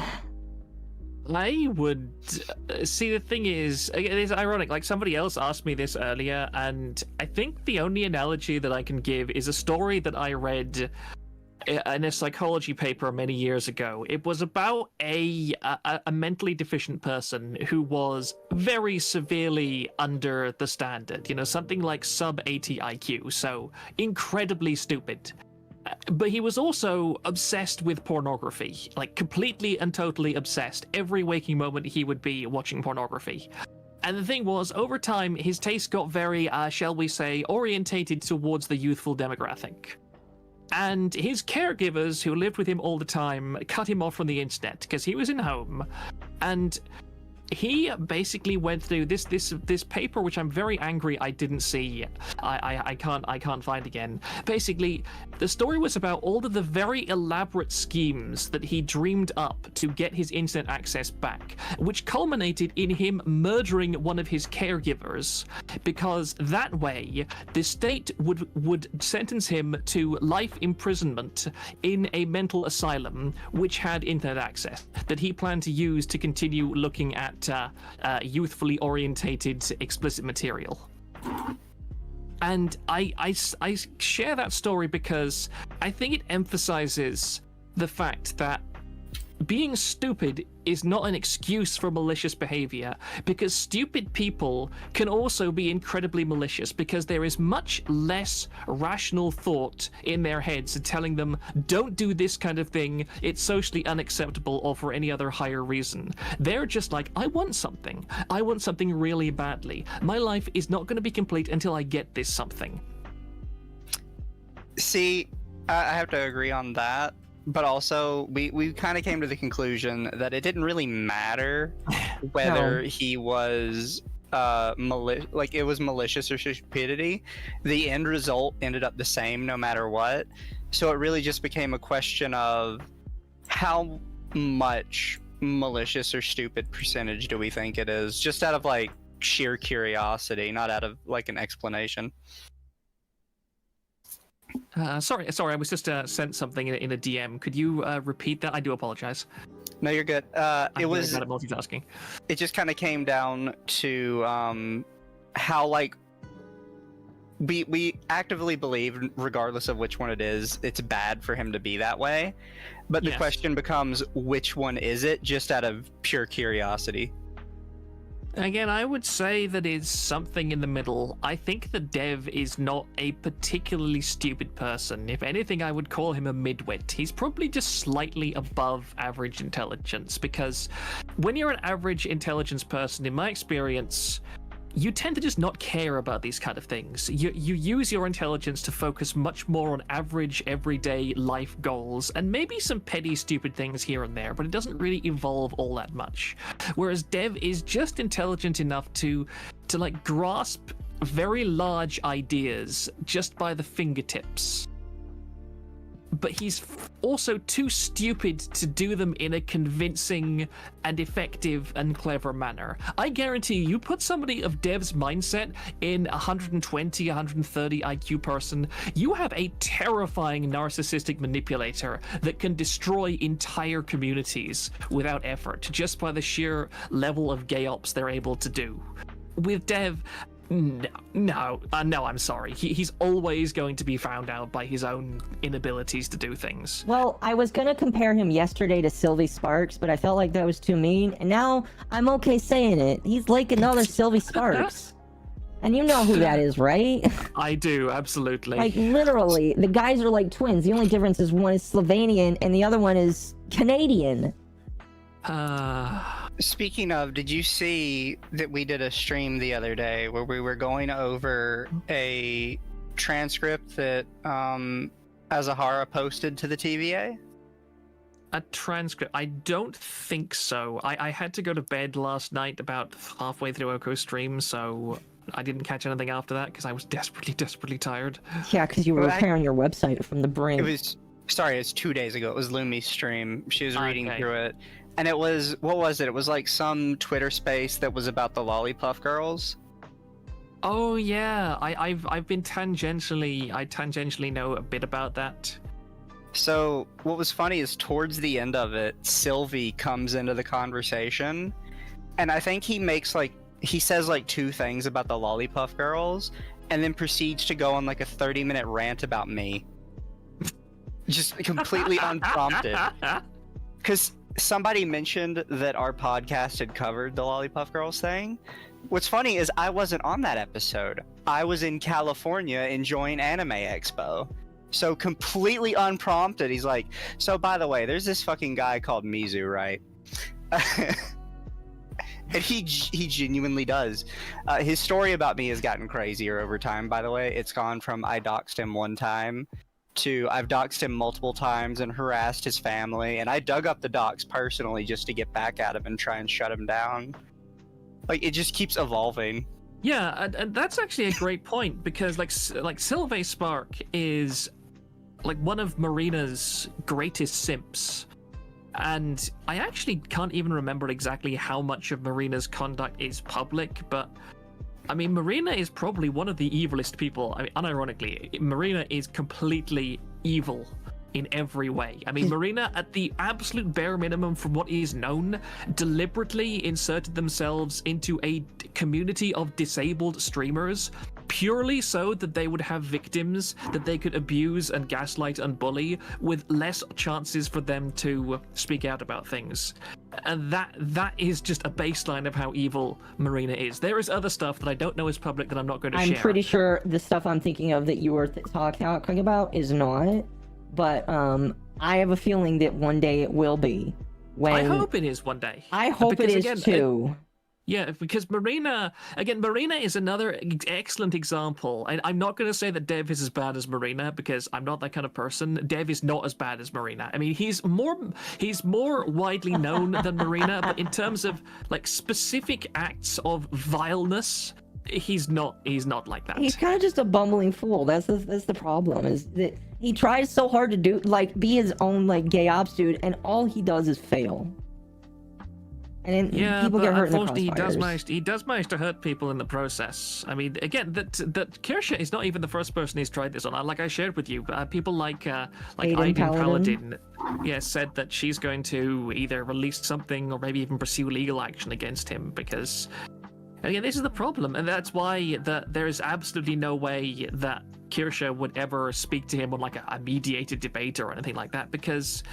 It's just what he wants. He's never going to stop. Again, there is so much information out there about Dev. There are entire channels out there that are dedicated to dissecting the things that Dev says and providing receipts for all of the things that he has said that have turned out to be either just completely factually wrong or outright shameless lies. And he completely ignores all of it. Like, he never acknowledges a single thing that any of those channels say about him, ever, except in the, oh, they're just haters, don't listen to them, whenever they're brought up. And that's the thing, is that he does that with such sincerity and so much kind of, well, stupid honesty, if you know what I mean. Yeah. Just complete lack of the kind of instinctive level of, oh, I'm lying, maybe I'm going to make my voice tremble a little bit. Because humans are very bad at lying. Like, humans as a species are terrible at lying. Very few people can lie convincingly. Whereas Dev can just lie so completely, well, he's an honest liar. He can say completely wrong things with total sincerity. And people react to that by going, there's no way this guy can be lying about everything because there's no way that somebody can be this wrong and yet somehow so seemingly sincere about it and so dedicated to it. Yeah. Yeah, so absolutely confident that every word out of their mouth is gospel. Absolutely. Yeah, you've got it in one. And I think for me, like, I look at him and I'm just like, I say I have an easy time understanding some people, but I'm looking at him and I just don't understand it. Because I see something that's just constantly floundering, constantly looking for attention, and he's not even monetizing it well. Because like you said, if that's what Arch does a pretty good job of it.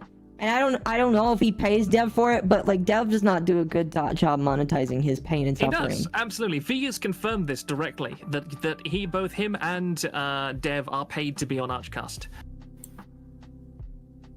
So I look at this and I'm just like, I just don't see it. But again, like I said, chat, like, I support Lumi and what she does. And if people hate me for that, like, I'm not gonna say that I hate Kirsche for putting out this doc. I think some of the things, like, could have been done better. I still think that you need to put in that she's part of the podcast, but, like... I mean, Kirsche, I don't even know if Kirsche is watching this, but, I mean, Kirsche does not have a commitment to slandering people. I know. And so, I mean, again, it's like Mizu said, that it's not going to go down, but, again, her intention is not going to be to destroy people who happen to know Dev. That's not her aim.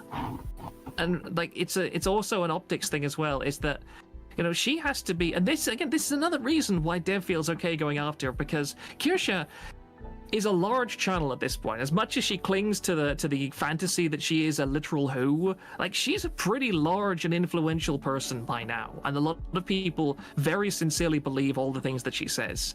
And she has to be careful to not to do things correctly so that people, and especially Dev, because I can guarantee you, if Dev had any possibility of saying, oh, Kirsche is just using her platform to attack me, he would without a slightest hesitation. And I wouldn't even blame a smaller channel for doing that, because it's just part of the playbook. It's what you do when you're a disingenuous little, it's what you do when you're a disingenuous little shit. His whole thing to me is, oh, she's just being schizo about me, and I'm like, I don't see that. I see a woman that you are stressing out, and she's like, bro, we don't need to fight, fuck off. And you're not fucking off. And he's like, well, I'll fuck off when I feel like it. I'm no cuck. You sound pretty cucky to me. He really wants her attention, and it's just sad. and I guess, like, when it's like, it's a thing like that where it's just like, Also, would say I'm sorry, don't break in feed a second, it. because there's something that's being said in your chat. Sorry, I'm not on live, so I'm not sure if this is all. But no, Marina is not Matara Khan from V Shoujo. No, Definitely not. Marina VT Marina is someone completely different. is Do not make that a association. Marina VT is a trans VTuber who is routinely in drama. She's pretty much nobody right now. No, she's not gotten herself into anything, as far as I know. Unless you have anything to say about that. But she has been pretty much a nobody.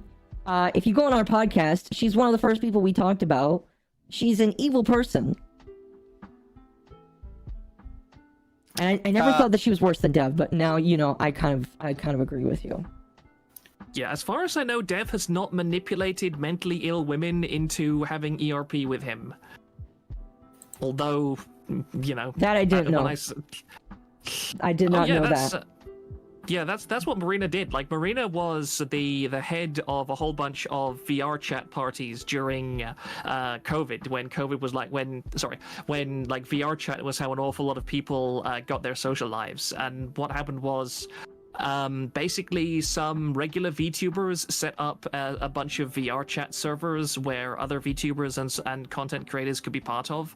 And Marina just came in and pretty much stole that gig away from somebody, because the person that was originally in charge of them steadfastly refused to have any NSFW content in any of these streams. And Marina was like, hey, do you know that there are things like, I don't know even how you pronounce it, like LoveSense plugins for vibrators you can use in VR that chat? Is how you, I think it would be really cool if you could like set up some really hot after party stuff someday, because you know you've got all these creators, these big creators in your room. Don't you think that some of them would just like to get a little bit down and dirty? And now I know why Johnny's connected to her, because I didn't understand why Johnny was like with her, but it's because she's also VR chat.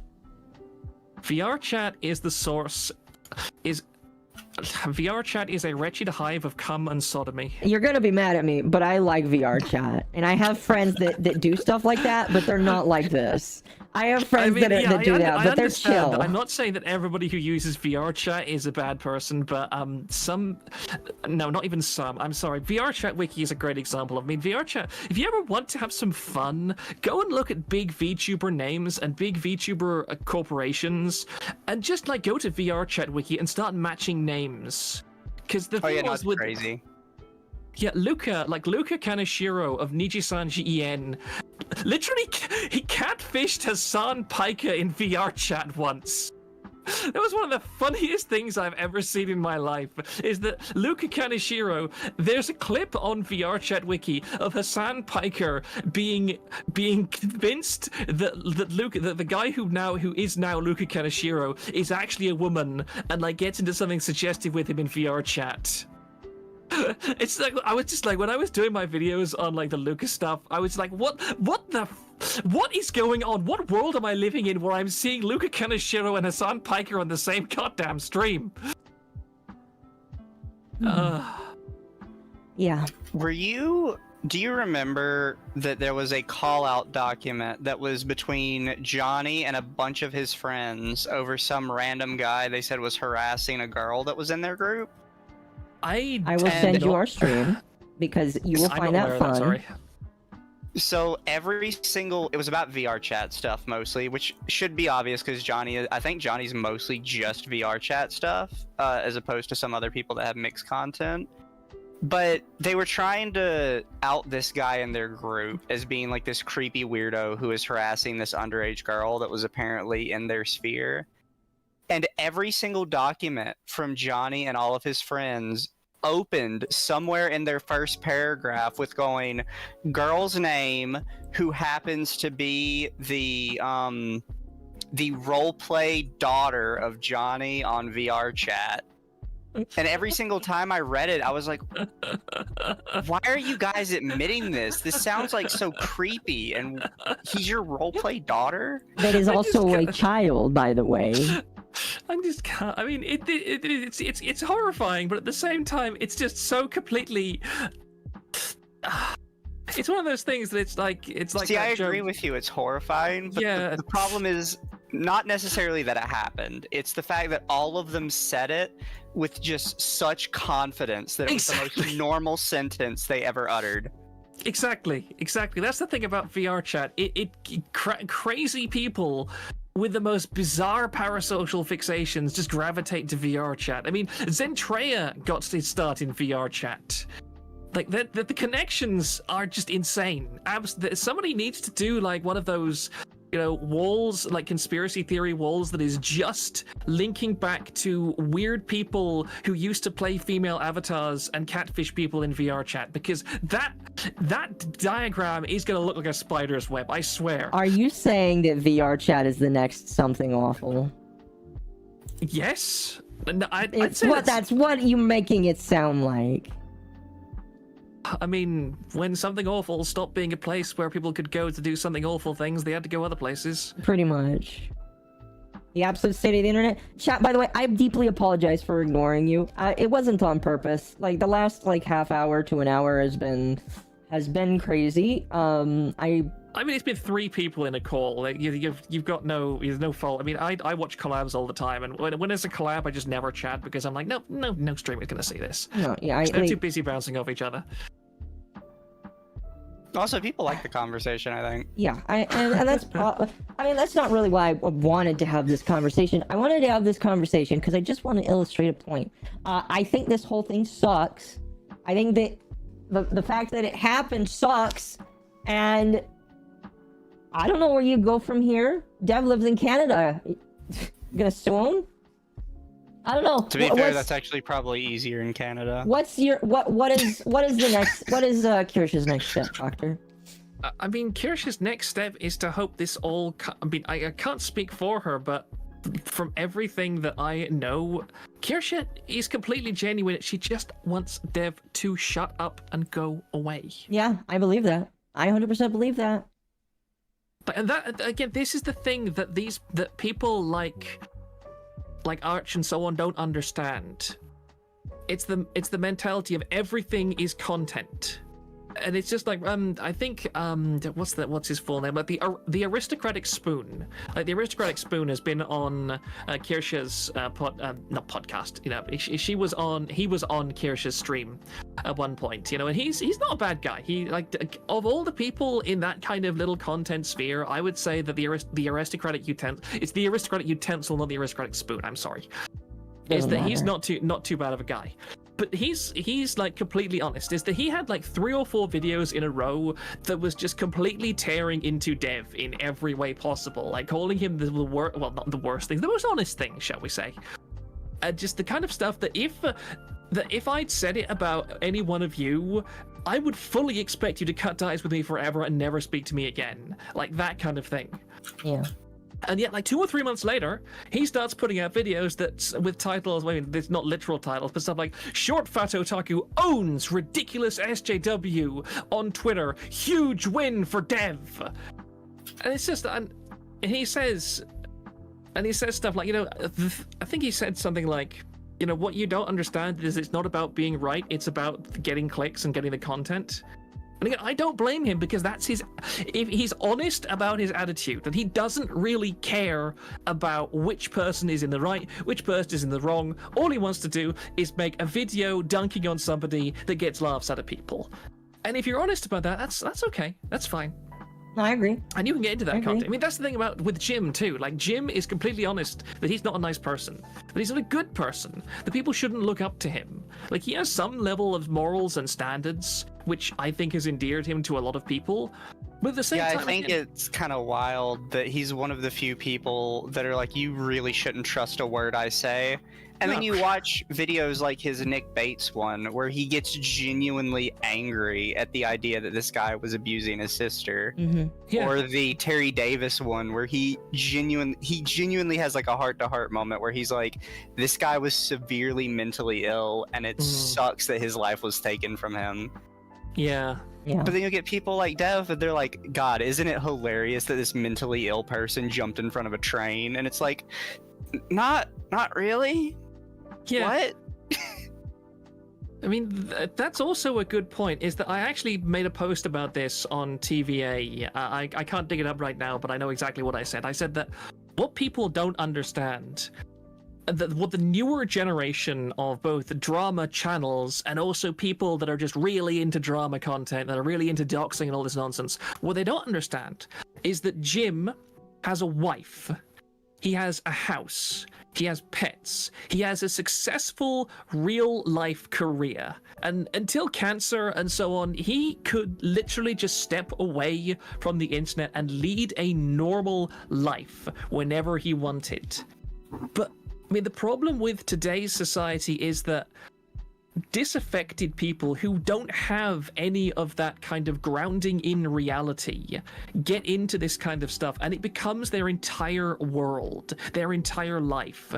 And that's really the problem with people like Dev, and that's why it's very hard to get him to shut up and go away, because when he turns off the screen, who is he? He's nobody really. There is no Dev outside of the screen, by all accounts. He is his content. And so I guess his girlfriend would know the answer to that, but I'm gonna be honest with you, people keep saying that she's not actually his girlfriend, so I don't even know. I mean, I sent you that clip where she talks to him. Yes, that is not, I saw that is clip. Not a woman who has any illusions about the man that she's with. Chat, my filter for trying to be nice is turned off. You need to be nice, but I'm not gonna be nice. Do you want to know what I found out about this motherfucker before I started to just, like, try and be charitable? The fact that he's pining after a trans woman while he still has a girlfriend. And guess what she does? She makes fun of him on stream. And he has to sit there and take it. And I don't even think he's just sitting there and taking it. I don't think he's just sitting there and taking it. I just don't think he understands or internalizes the fact that his girlfriend is making fun of the fact that he wants a trans girl over her. And she's making fun of him for that.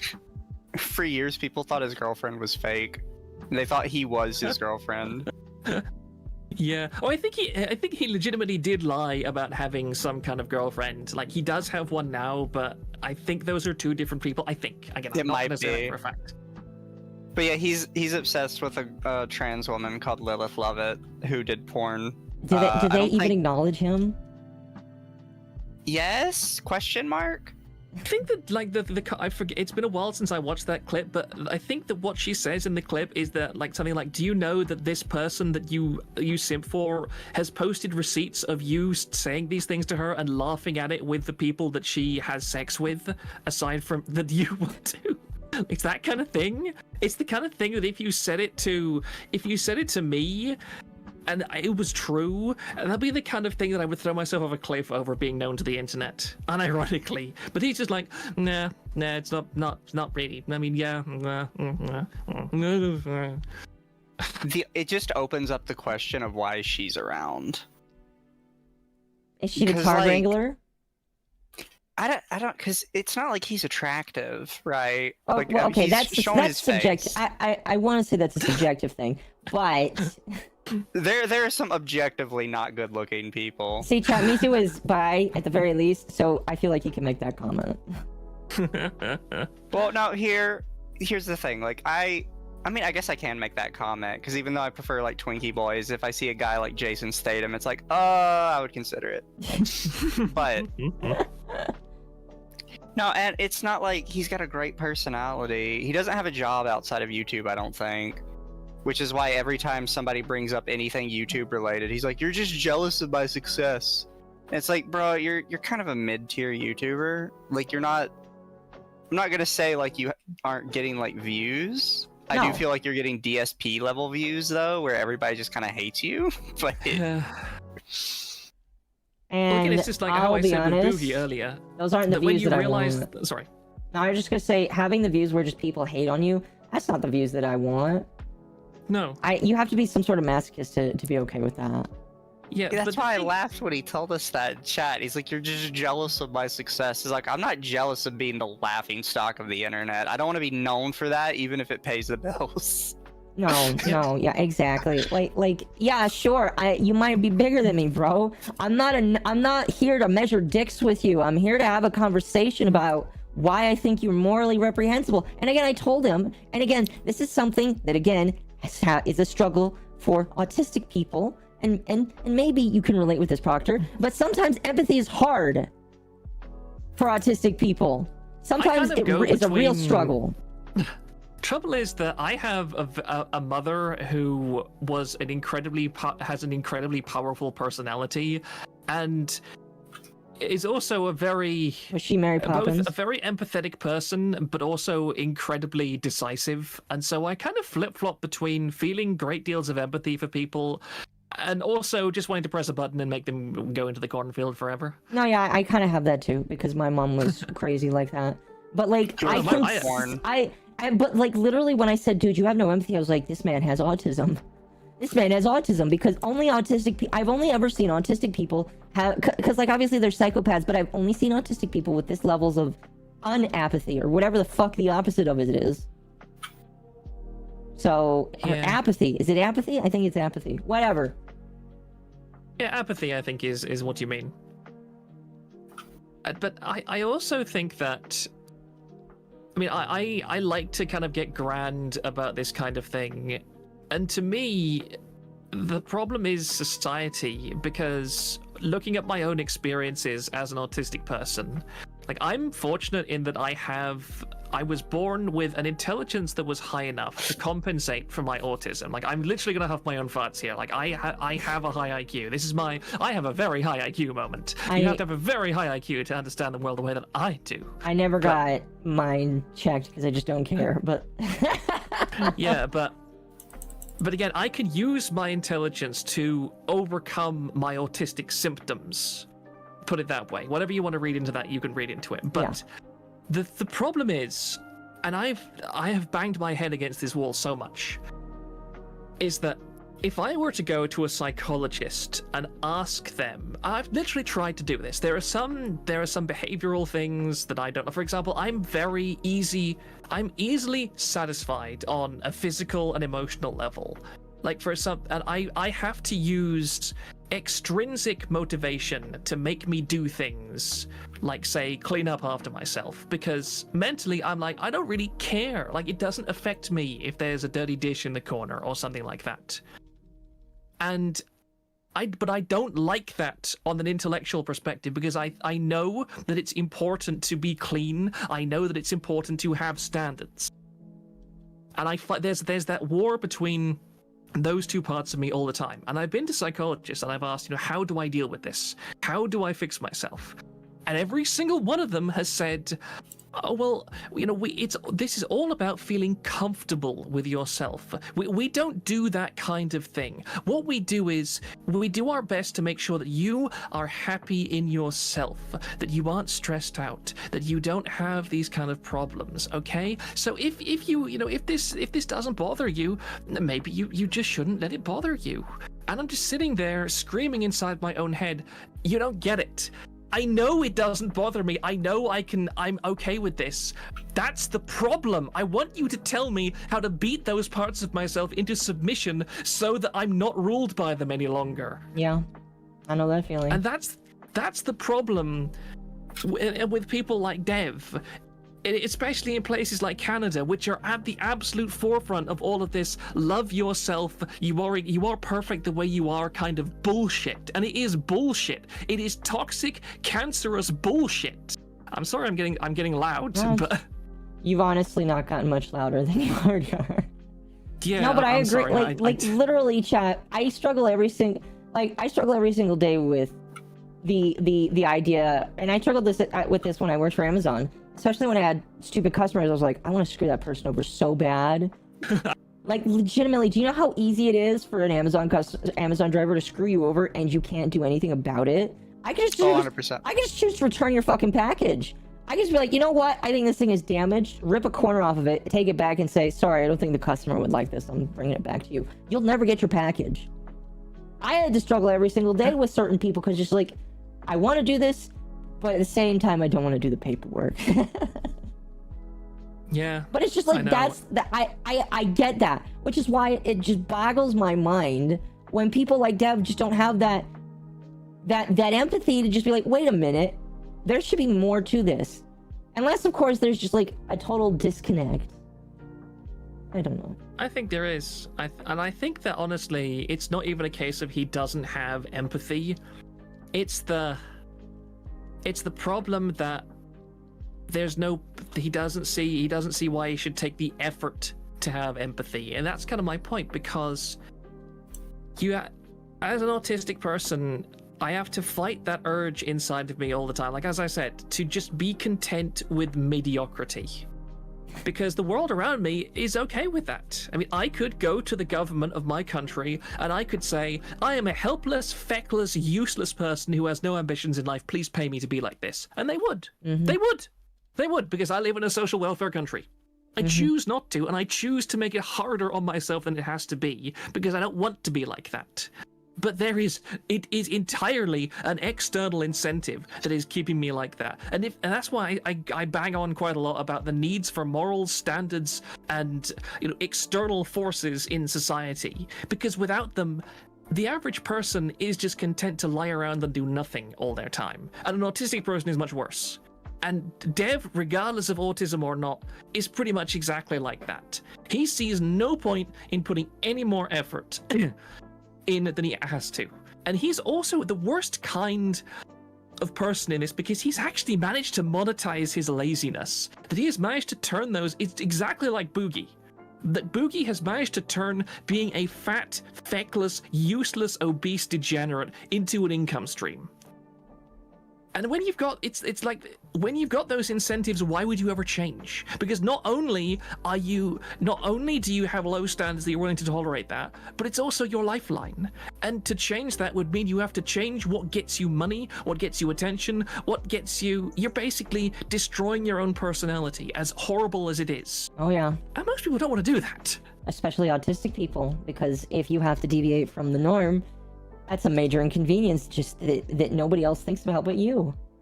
Yeah, I agree completely. I'm looking at the short fat otaku server and DFD can't be found. Okay.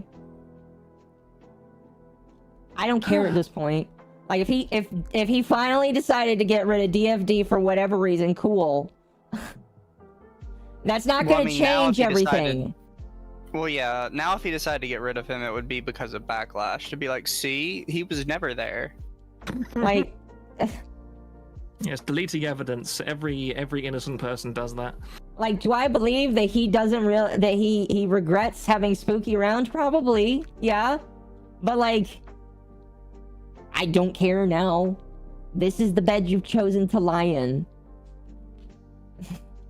You've chosen to lie in a bed with people that forced you into something, and instead of just clapping it in the cheek, like literally, unironically, if he would have just kicked out Spooky, if he would have just demodded DFD, he could have been like, I'm sorry, I know I have a bad past, but there you go. I'm not gonna let these shit stirrers, like, represent me. And I know that, like, that doesn't matter now, but, like, there's so many ways that you could have made this, like... But it's monetization now, so it doesn't matter.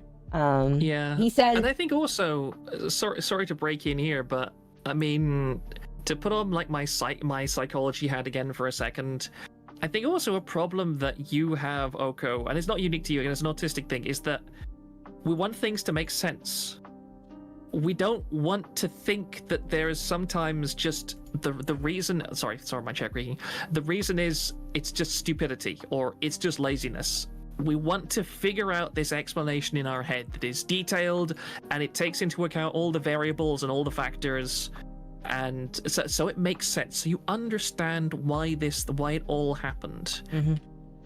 Unfortunately, you very often can't do that. No, because it requires you to think like everybody else does, and you can't, because your brain isn't wired that way. No, and it's also about control. And I think if Dev is autistic, then... Again, out of all the things I don't believe, I 100% believe that. I 100% believe that. I don't disagree with you. I definitely think, I would say that he is, but again, I don't like to use that, because unfortunately there are some people that say, oh, he's autistic, he's not in control of himself, that's the end of it. Oh no. It's a great card to play. It'll get you out of a lot of places, especially in these days. No, see, chat, either way, that's not a good argument. If you're autistic and you can't control yourself, I don't want you on the internet. There's a lot of autistic people where I'm just like, bro, get the fuck out of here. And Dev, if that's the argument you're gonna pull, I still want you gone. I still don't want you to be on the internet because you've shown that you don't have any self-control. Yep. So there's no way I'm agreeing with you on that. And that's the point that I was gonna make is like, it doesn't matter if it's fake or if it's real. I still think you just need to stop. I don't care if you're gonna sit in the cuck chair because you don't want to talk about somebody that you started beef with. All you're doing is you're everybody has limits, and I think that those limits will be reached one day. I can see it with some people. So, you know, if that's the bed you want to lie in, where you just slowly erode everybody away until only 1 or 2 people are left, trust me, I've seen other autistic people do that. They're very lonely, very sad, and at the end of the day, they end up living alone without the kids that they birthed. Because those kids don't trust and love them anymore. All you've got is a damn dog. Sorry, that's definitely not somebody related to me. But that's what you end up with. Alone and sad. Not even the kid that like stuck with you actually sticks with you now. Yeah. I don't care if that's what you do or don't want. But man, is that depressing. That poor dog, yeah, that dog was pretty mistreated in my opinion. But like, I don't know, I'm gonna get off of my high horse because I feel like I'm speaking to a wall here. Chad, I hope you enjoyed this. This craziness. I apologize for the deviancy at the end. Again, I was kind of mad seeing Lumi involved. I understand why it happened. I'm still mad about it, but what happened has happened. I'm not gonna have any regrets on this in the future. And so, if what has happened holds me out from talking to certain people, alright. That's fine. Like, unlike Spooky, I'm not gonna, like, be that way, alright? I'm still gonna cover those stupid people on the internet, because unlike Spooky, or unlike Dev, I don't need to start drama in order to get clicks. Did you guys see that video I put out? Man, and that one was unedited very much, too. So I don't need to do that in order to grow. Nobody starting does. drama is the coward's way out. I can talk about it, but I don't need to start it. So this is just... And in the future, we listen to Mizu when he says things are bad. I'm gonna continually harp on that because I was so right. I agree. I mean, I don't regret talking about this, like, at all. Yeah, Mizu, can I ask? Do you mind if I ask? You're free not to answer, but how old are you? I think I am technically the youngest in our group. Okay. It's just that you've kind of got the internet veterans kind of attitude. And I mean, it took me quite a while to get mine, so if you've reached it within the last 5 years or so, I'm impressed. I think the whole like skeptic community thing kind of speed ran my way through it, because that community went the whole like gambit so quickly, and probably further than any other internet community, because it went all the way from nobodies who no one had ever heard of before to somebody in their group is running for legitimate political office in the span of like 2 years. I know, and that was a tremendous disaster. He destroyed that entire political party. Their reputation I know, it was amazing. never recovered. It was amazing. Yeah. He destroyed an entire political party. I know, that was so funny. Their reputation is never recovered. No. It's. I know people like to harp on Americans, but man, that was real. That was like really funny. Yeah, It was- I mean that's. Sorry, you go on. No, it was just like, because it all went so quick, I kind of speed ran the whole thing, and I got to really quickly learn, like, don't meet your heroes, because your heroes probably fucking suck. at the end of the day. Yeah, that's the truth. I still think that Micro wouldn't disappoint me.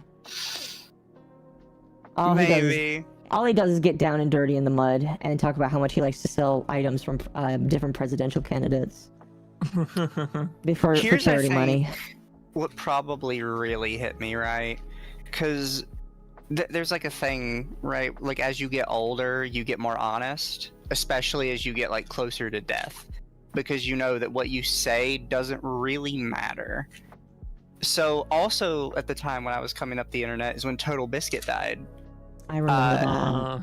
And as much as I like Total Biscuit, towards the end of when he died, he kind of became just like a massive asshole out of I nowhere. literally said, it's hilarious that you mentioned that, because I literally said in my Discord less than 3 or 4 hours ago, I'm glad that Total Biscuit died when he did. Like, I'm not glad he died of an extremely painful cancer, but in terms of times to die, before you had a chance to enter an area of the internet where you would have absolutely destroyed your entire reputation and died anyway in complete disgrace and a laughingstock, he chose the best time to pop his clogs.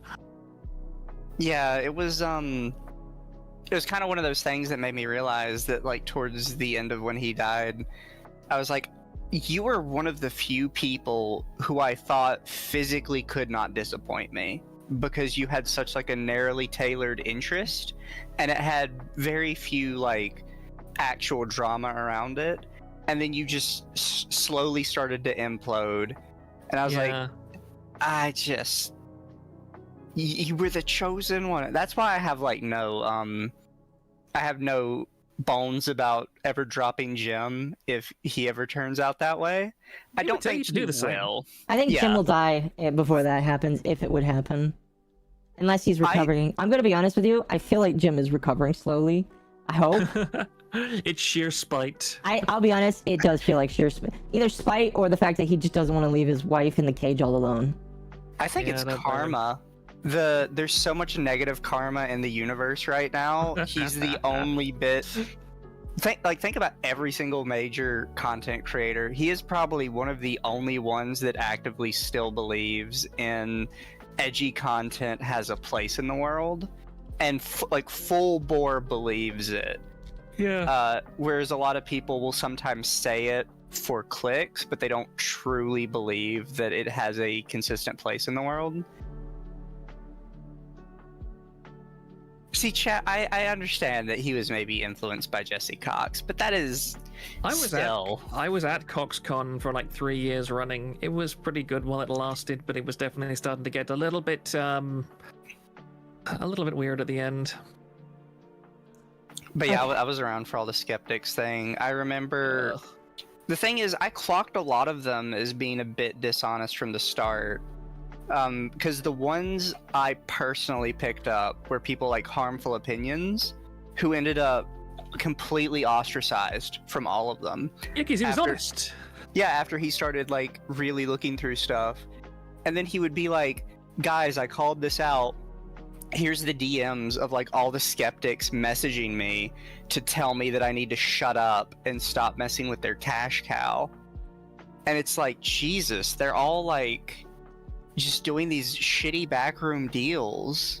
Oh yeah, Why? I mean, I think that the moment where my moment there was the whole thing with Anita Sarkeesian, where Sargon and a bunch of other people bought front row seats to her to her conference thing, and she screamed at them on live stage, and she yelled at them, and I don't think they got up and walked out. I think they were thrown out or something or other. But yeah, it was a big thing. But the details are irrelevant. I remember going at that time, like I've never gotten involved in politics for various reasons, but at that time, like my feelings were like, oh yeah, they just really scored a massive hit against that horrible woman. Like they really showed her up. They showed that she was a completely insane, demented person, and they didn't have to do anything but sit there.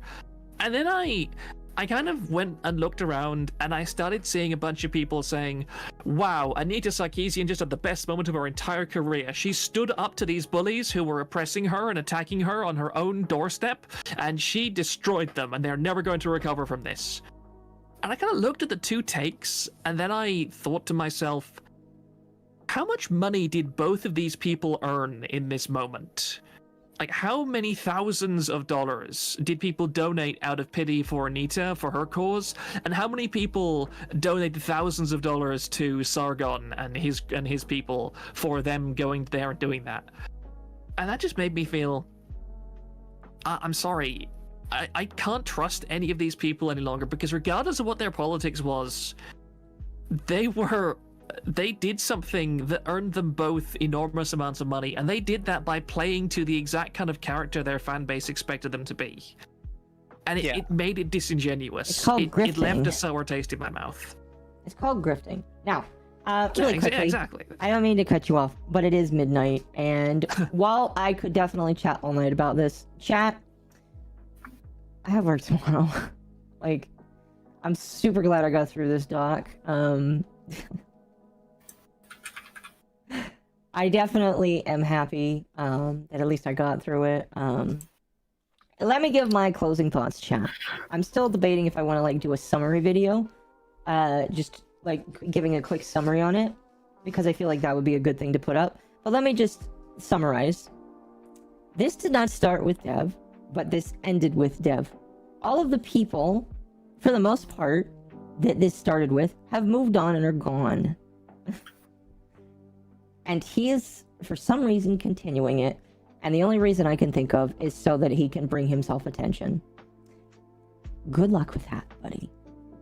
Good luck with that, buddy. You're not getting any more from me, because I don't care. And with that, Lumi is playing Faith, the Unholy Trinity. You are going to go in there, chat, and because you all are fantastic people, how many? There's like 240 people in here. All of you guys go follow Lumi. All right, there's a good chunk of you. Go follow her. Some of you are probably lurking. I don't know. But go follow her. She's amazing. And yeah. Thanks, Proctor, for coming in for the few minutes you said you had. I'm sorry. I'm fortunate. This has genuinely been a great chance to just kind of speak out about a bunch of stuff. I've had a really, really rough week, honestly, with all this and a bunch of other stuff as well. Oh, really quickly, chat. I ain't no lion thief grifter, so I am gonna read the super chats and then I'll send you off. Let me scroll. I'm gonna go have a drink now because I'm desperately thirsty. All right, you have a good night then. Okay, again, thank you very much. I really do appreciate everything. And just as a final word, I just want to reiterate that, I mean, I still mean what I said. I think that your approach is naive, but I don't think that. But I think also at the same time, it's not a bad thing necessarily, because I think that a more cynical person than you would probably have just dropped everything right away as fast as possible and wouldn't have given me the chance that I've got just tonight. And I think that's going to serve you quite well. It's not a matter of becoming cynical. It's just a matter of becoming, well, more experienced, I think. Well, what I will say is I am definitely a naive person. However, and this has always served me well, my naivete is often countered by the fact that I can tell a person pretty damn easily. I could tell very easily that I could at the very least trust you. I could tell that at the very least that Mizu was a decent person. Day one, I could tell that I couldn't trust Marina, and I had doubts even though she was gaslighting me. And I could always tell from day one that I didn't like Dev. I would say if you listen to Mizu more, you're going to go pretty well. Because I've heard nothing but sense out of him this entire stream. Yeah, Mizu's fine. He just needs to make YouTube videos. I have been, and my one on the Catliente thing. No, not streams, videos. I don't like videos. I'm not good with like scripting shit. I like to just sit down and talk. Okay, but I didn't script. Listen, I literally said I really like Yellow Flash. I'm gonna take his format, make it my own, add my own little thing. I did 10 minutes of editing after recording. Like, just find what you like. Anyway. I will consider it. Anyway, chat, I'm gonna read your super chats. Proctor, if you have to leave, Okay. you enjoy Yeah, the rest of your day. goodbye. Again, thank you. Good night. Yep. Okay. Night, chap. Are you bouncing out? Yes. All right. Thank you. Make the video, Finboy. Look, chat. I'll make more streams. We have to start. We're We'll start working somewhere. our way up. We'll start We're working somewhere. our way up. Alright. But don't forget to tell chat. Podcast is tomorrow. Podcast is tomorrow. Yes, podcast is tomorrow. Go follow Under the Tea if you want to listen to actual drama. Well, this is drama too, but like if you want to listen to drama that's like not shitty, like if you And want to more laugh at VTuber something, based. if you want to listen to VTuber based drama, come watch us. We're cool. All right, we promise. All right, you have a good But night. good night, Akko. Thanks for letting me come in and just shit on him Yep. completely. I hope you enjoyed it. And we could talk later. Bye bye. Okay, bye. All right, chat. Let me get to these, and then I'll let you guys go. Again, you're gonna go to Lumi. You will follow her because she deserves it after the bullshit that has happened. All right. Daluzos for £10 says Dev makes very good inept video about complicated subjects. That's why I doubt he has no clues on this drama. Sounds like it. Deadpool K for 5 just got in chat. What did Dev do now? Did he exclaim a progressivism of principles or both sides argument? No, he was just an asshole, which, you know, kind of the difference, I guess you could say. But, you know, I don't really know how to really, like, say anything above that. Fondue for 5 says, it was the clip that killed any charity I had to give at SFO. It's just a few days since he barely got off side scrollers for his attempt victim tweet. Yeah, that's... Don't know what to say. You jump, like... You're not jumping from thing to thing really easily here, alright? All I will say is you're not jumping from thing to thing easily here, alright? I'm not gonna help somebody, like, be a horrible person, but maybe you should think before jumping from thing to thing that you want to do. Unless you want to shotgun it, whatever, but this just doesn't make sense. What TF, 1A for 2, gotta bring the re-education with the padded walls. Yes, getting rid of asylums definitely hurt our country. And again, for 5, older Gen Z does way more clickbaits. Let's not forget the guy in the UK that did prank videos. This is true. I say that it is a little bit of everything. I think all generations do it. I just think that the older ones knew how to capitalize on a way that a lot of people wouldn't recognize. Because you can see it with the Gen Z. Matt the Beast for 10, apologies, been trying to give WTF1A1A info on the docs location, and YouTube doesn't attempt to tell people how to navigate there. Yeah, so YouTube doesn't like links. I apologize about that. And then WTF1A1A for 2 says, I was looking at the server and DFD can't be found. Well, if DFD is gone, that's great. That's good. Good. I'm glad. Binary Eclipse for 5, it cuts off at the A. I don't know what the A is. I'm assuming it's Australian. We'll see. I don't know. Like Sands Through the Hourglass, these are the days of our lives. and Matt the Beast for 10 at the end here. Anyone going after the people associated with Surefire Kotaku are being hot-headed and stupid. I'm not with our just willingly ignorant, dismissive response, but I'll just continue not watching anything with Dev. And that is a great way to end off. And again, I said this to Arch, and I will maintain this. And if people want to be stupid shitheads, they will be stupid shitheads. But I still like Arch. If he's monetizing Dev's craziness, okay, whatever. I think that's stupid. But I still like him because he has enough of a nice bone in him to take a chance on people that that deserve it. Like Lumi, like out of our group, Lumi is the second most popular here. And I'm not trying to play a numbers game. I'm just let me explain. Lumi is growing really quickly because when our group started, it was me and my manager for about a year. I brought Lumi on because she was looking for somewhere to go and she wanted a great place to go. And I was like, are you willing to work hard? And she said yes. And so the fact that Arch has given her this opportunity shows that her hard work is paying off. And I am eternally grateful that he has given her that chance. And I am very excited to see where that goes. So I'm grateful for him. I'm really grateful for him. And I will just say this. I will pray that he doesn't suffer. Because seeing what I see, he has suffered a lot. And I do believe that when you suffer in a way that he does, losing friends to bullshit, or just having those friends turn against you, it sucks. So I don't hate him. Some people are gonna say, like, that's a naive way of thinking, but I don't hate him. I just think that you should pray for him, that he always knows what he's doing and where he's going. You know? As it stands, I don't have an issue with art, but subject to change. Dev just seems like a poison. Yeah, I don't know. Like I said, I might make a summary video of this, because I feel like 2 streams that are 8 or 9 hours long are too much for people to sit through.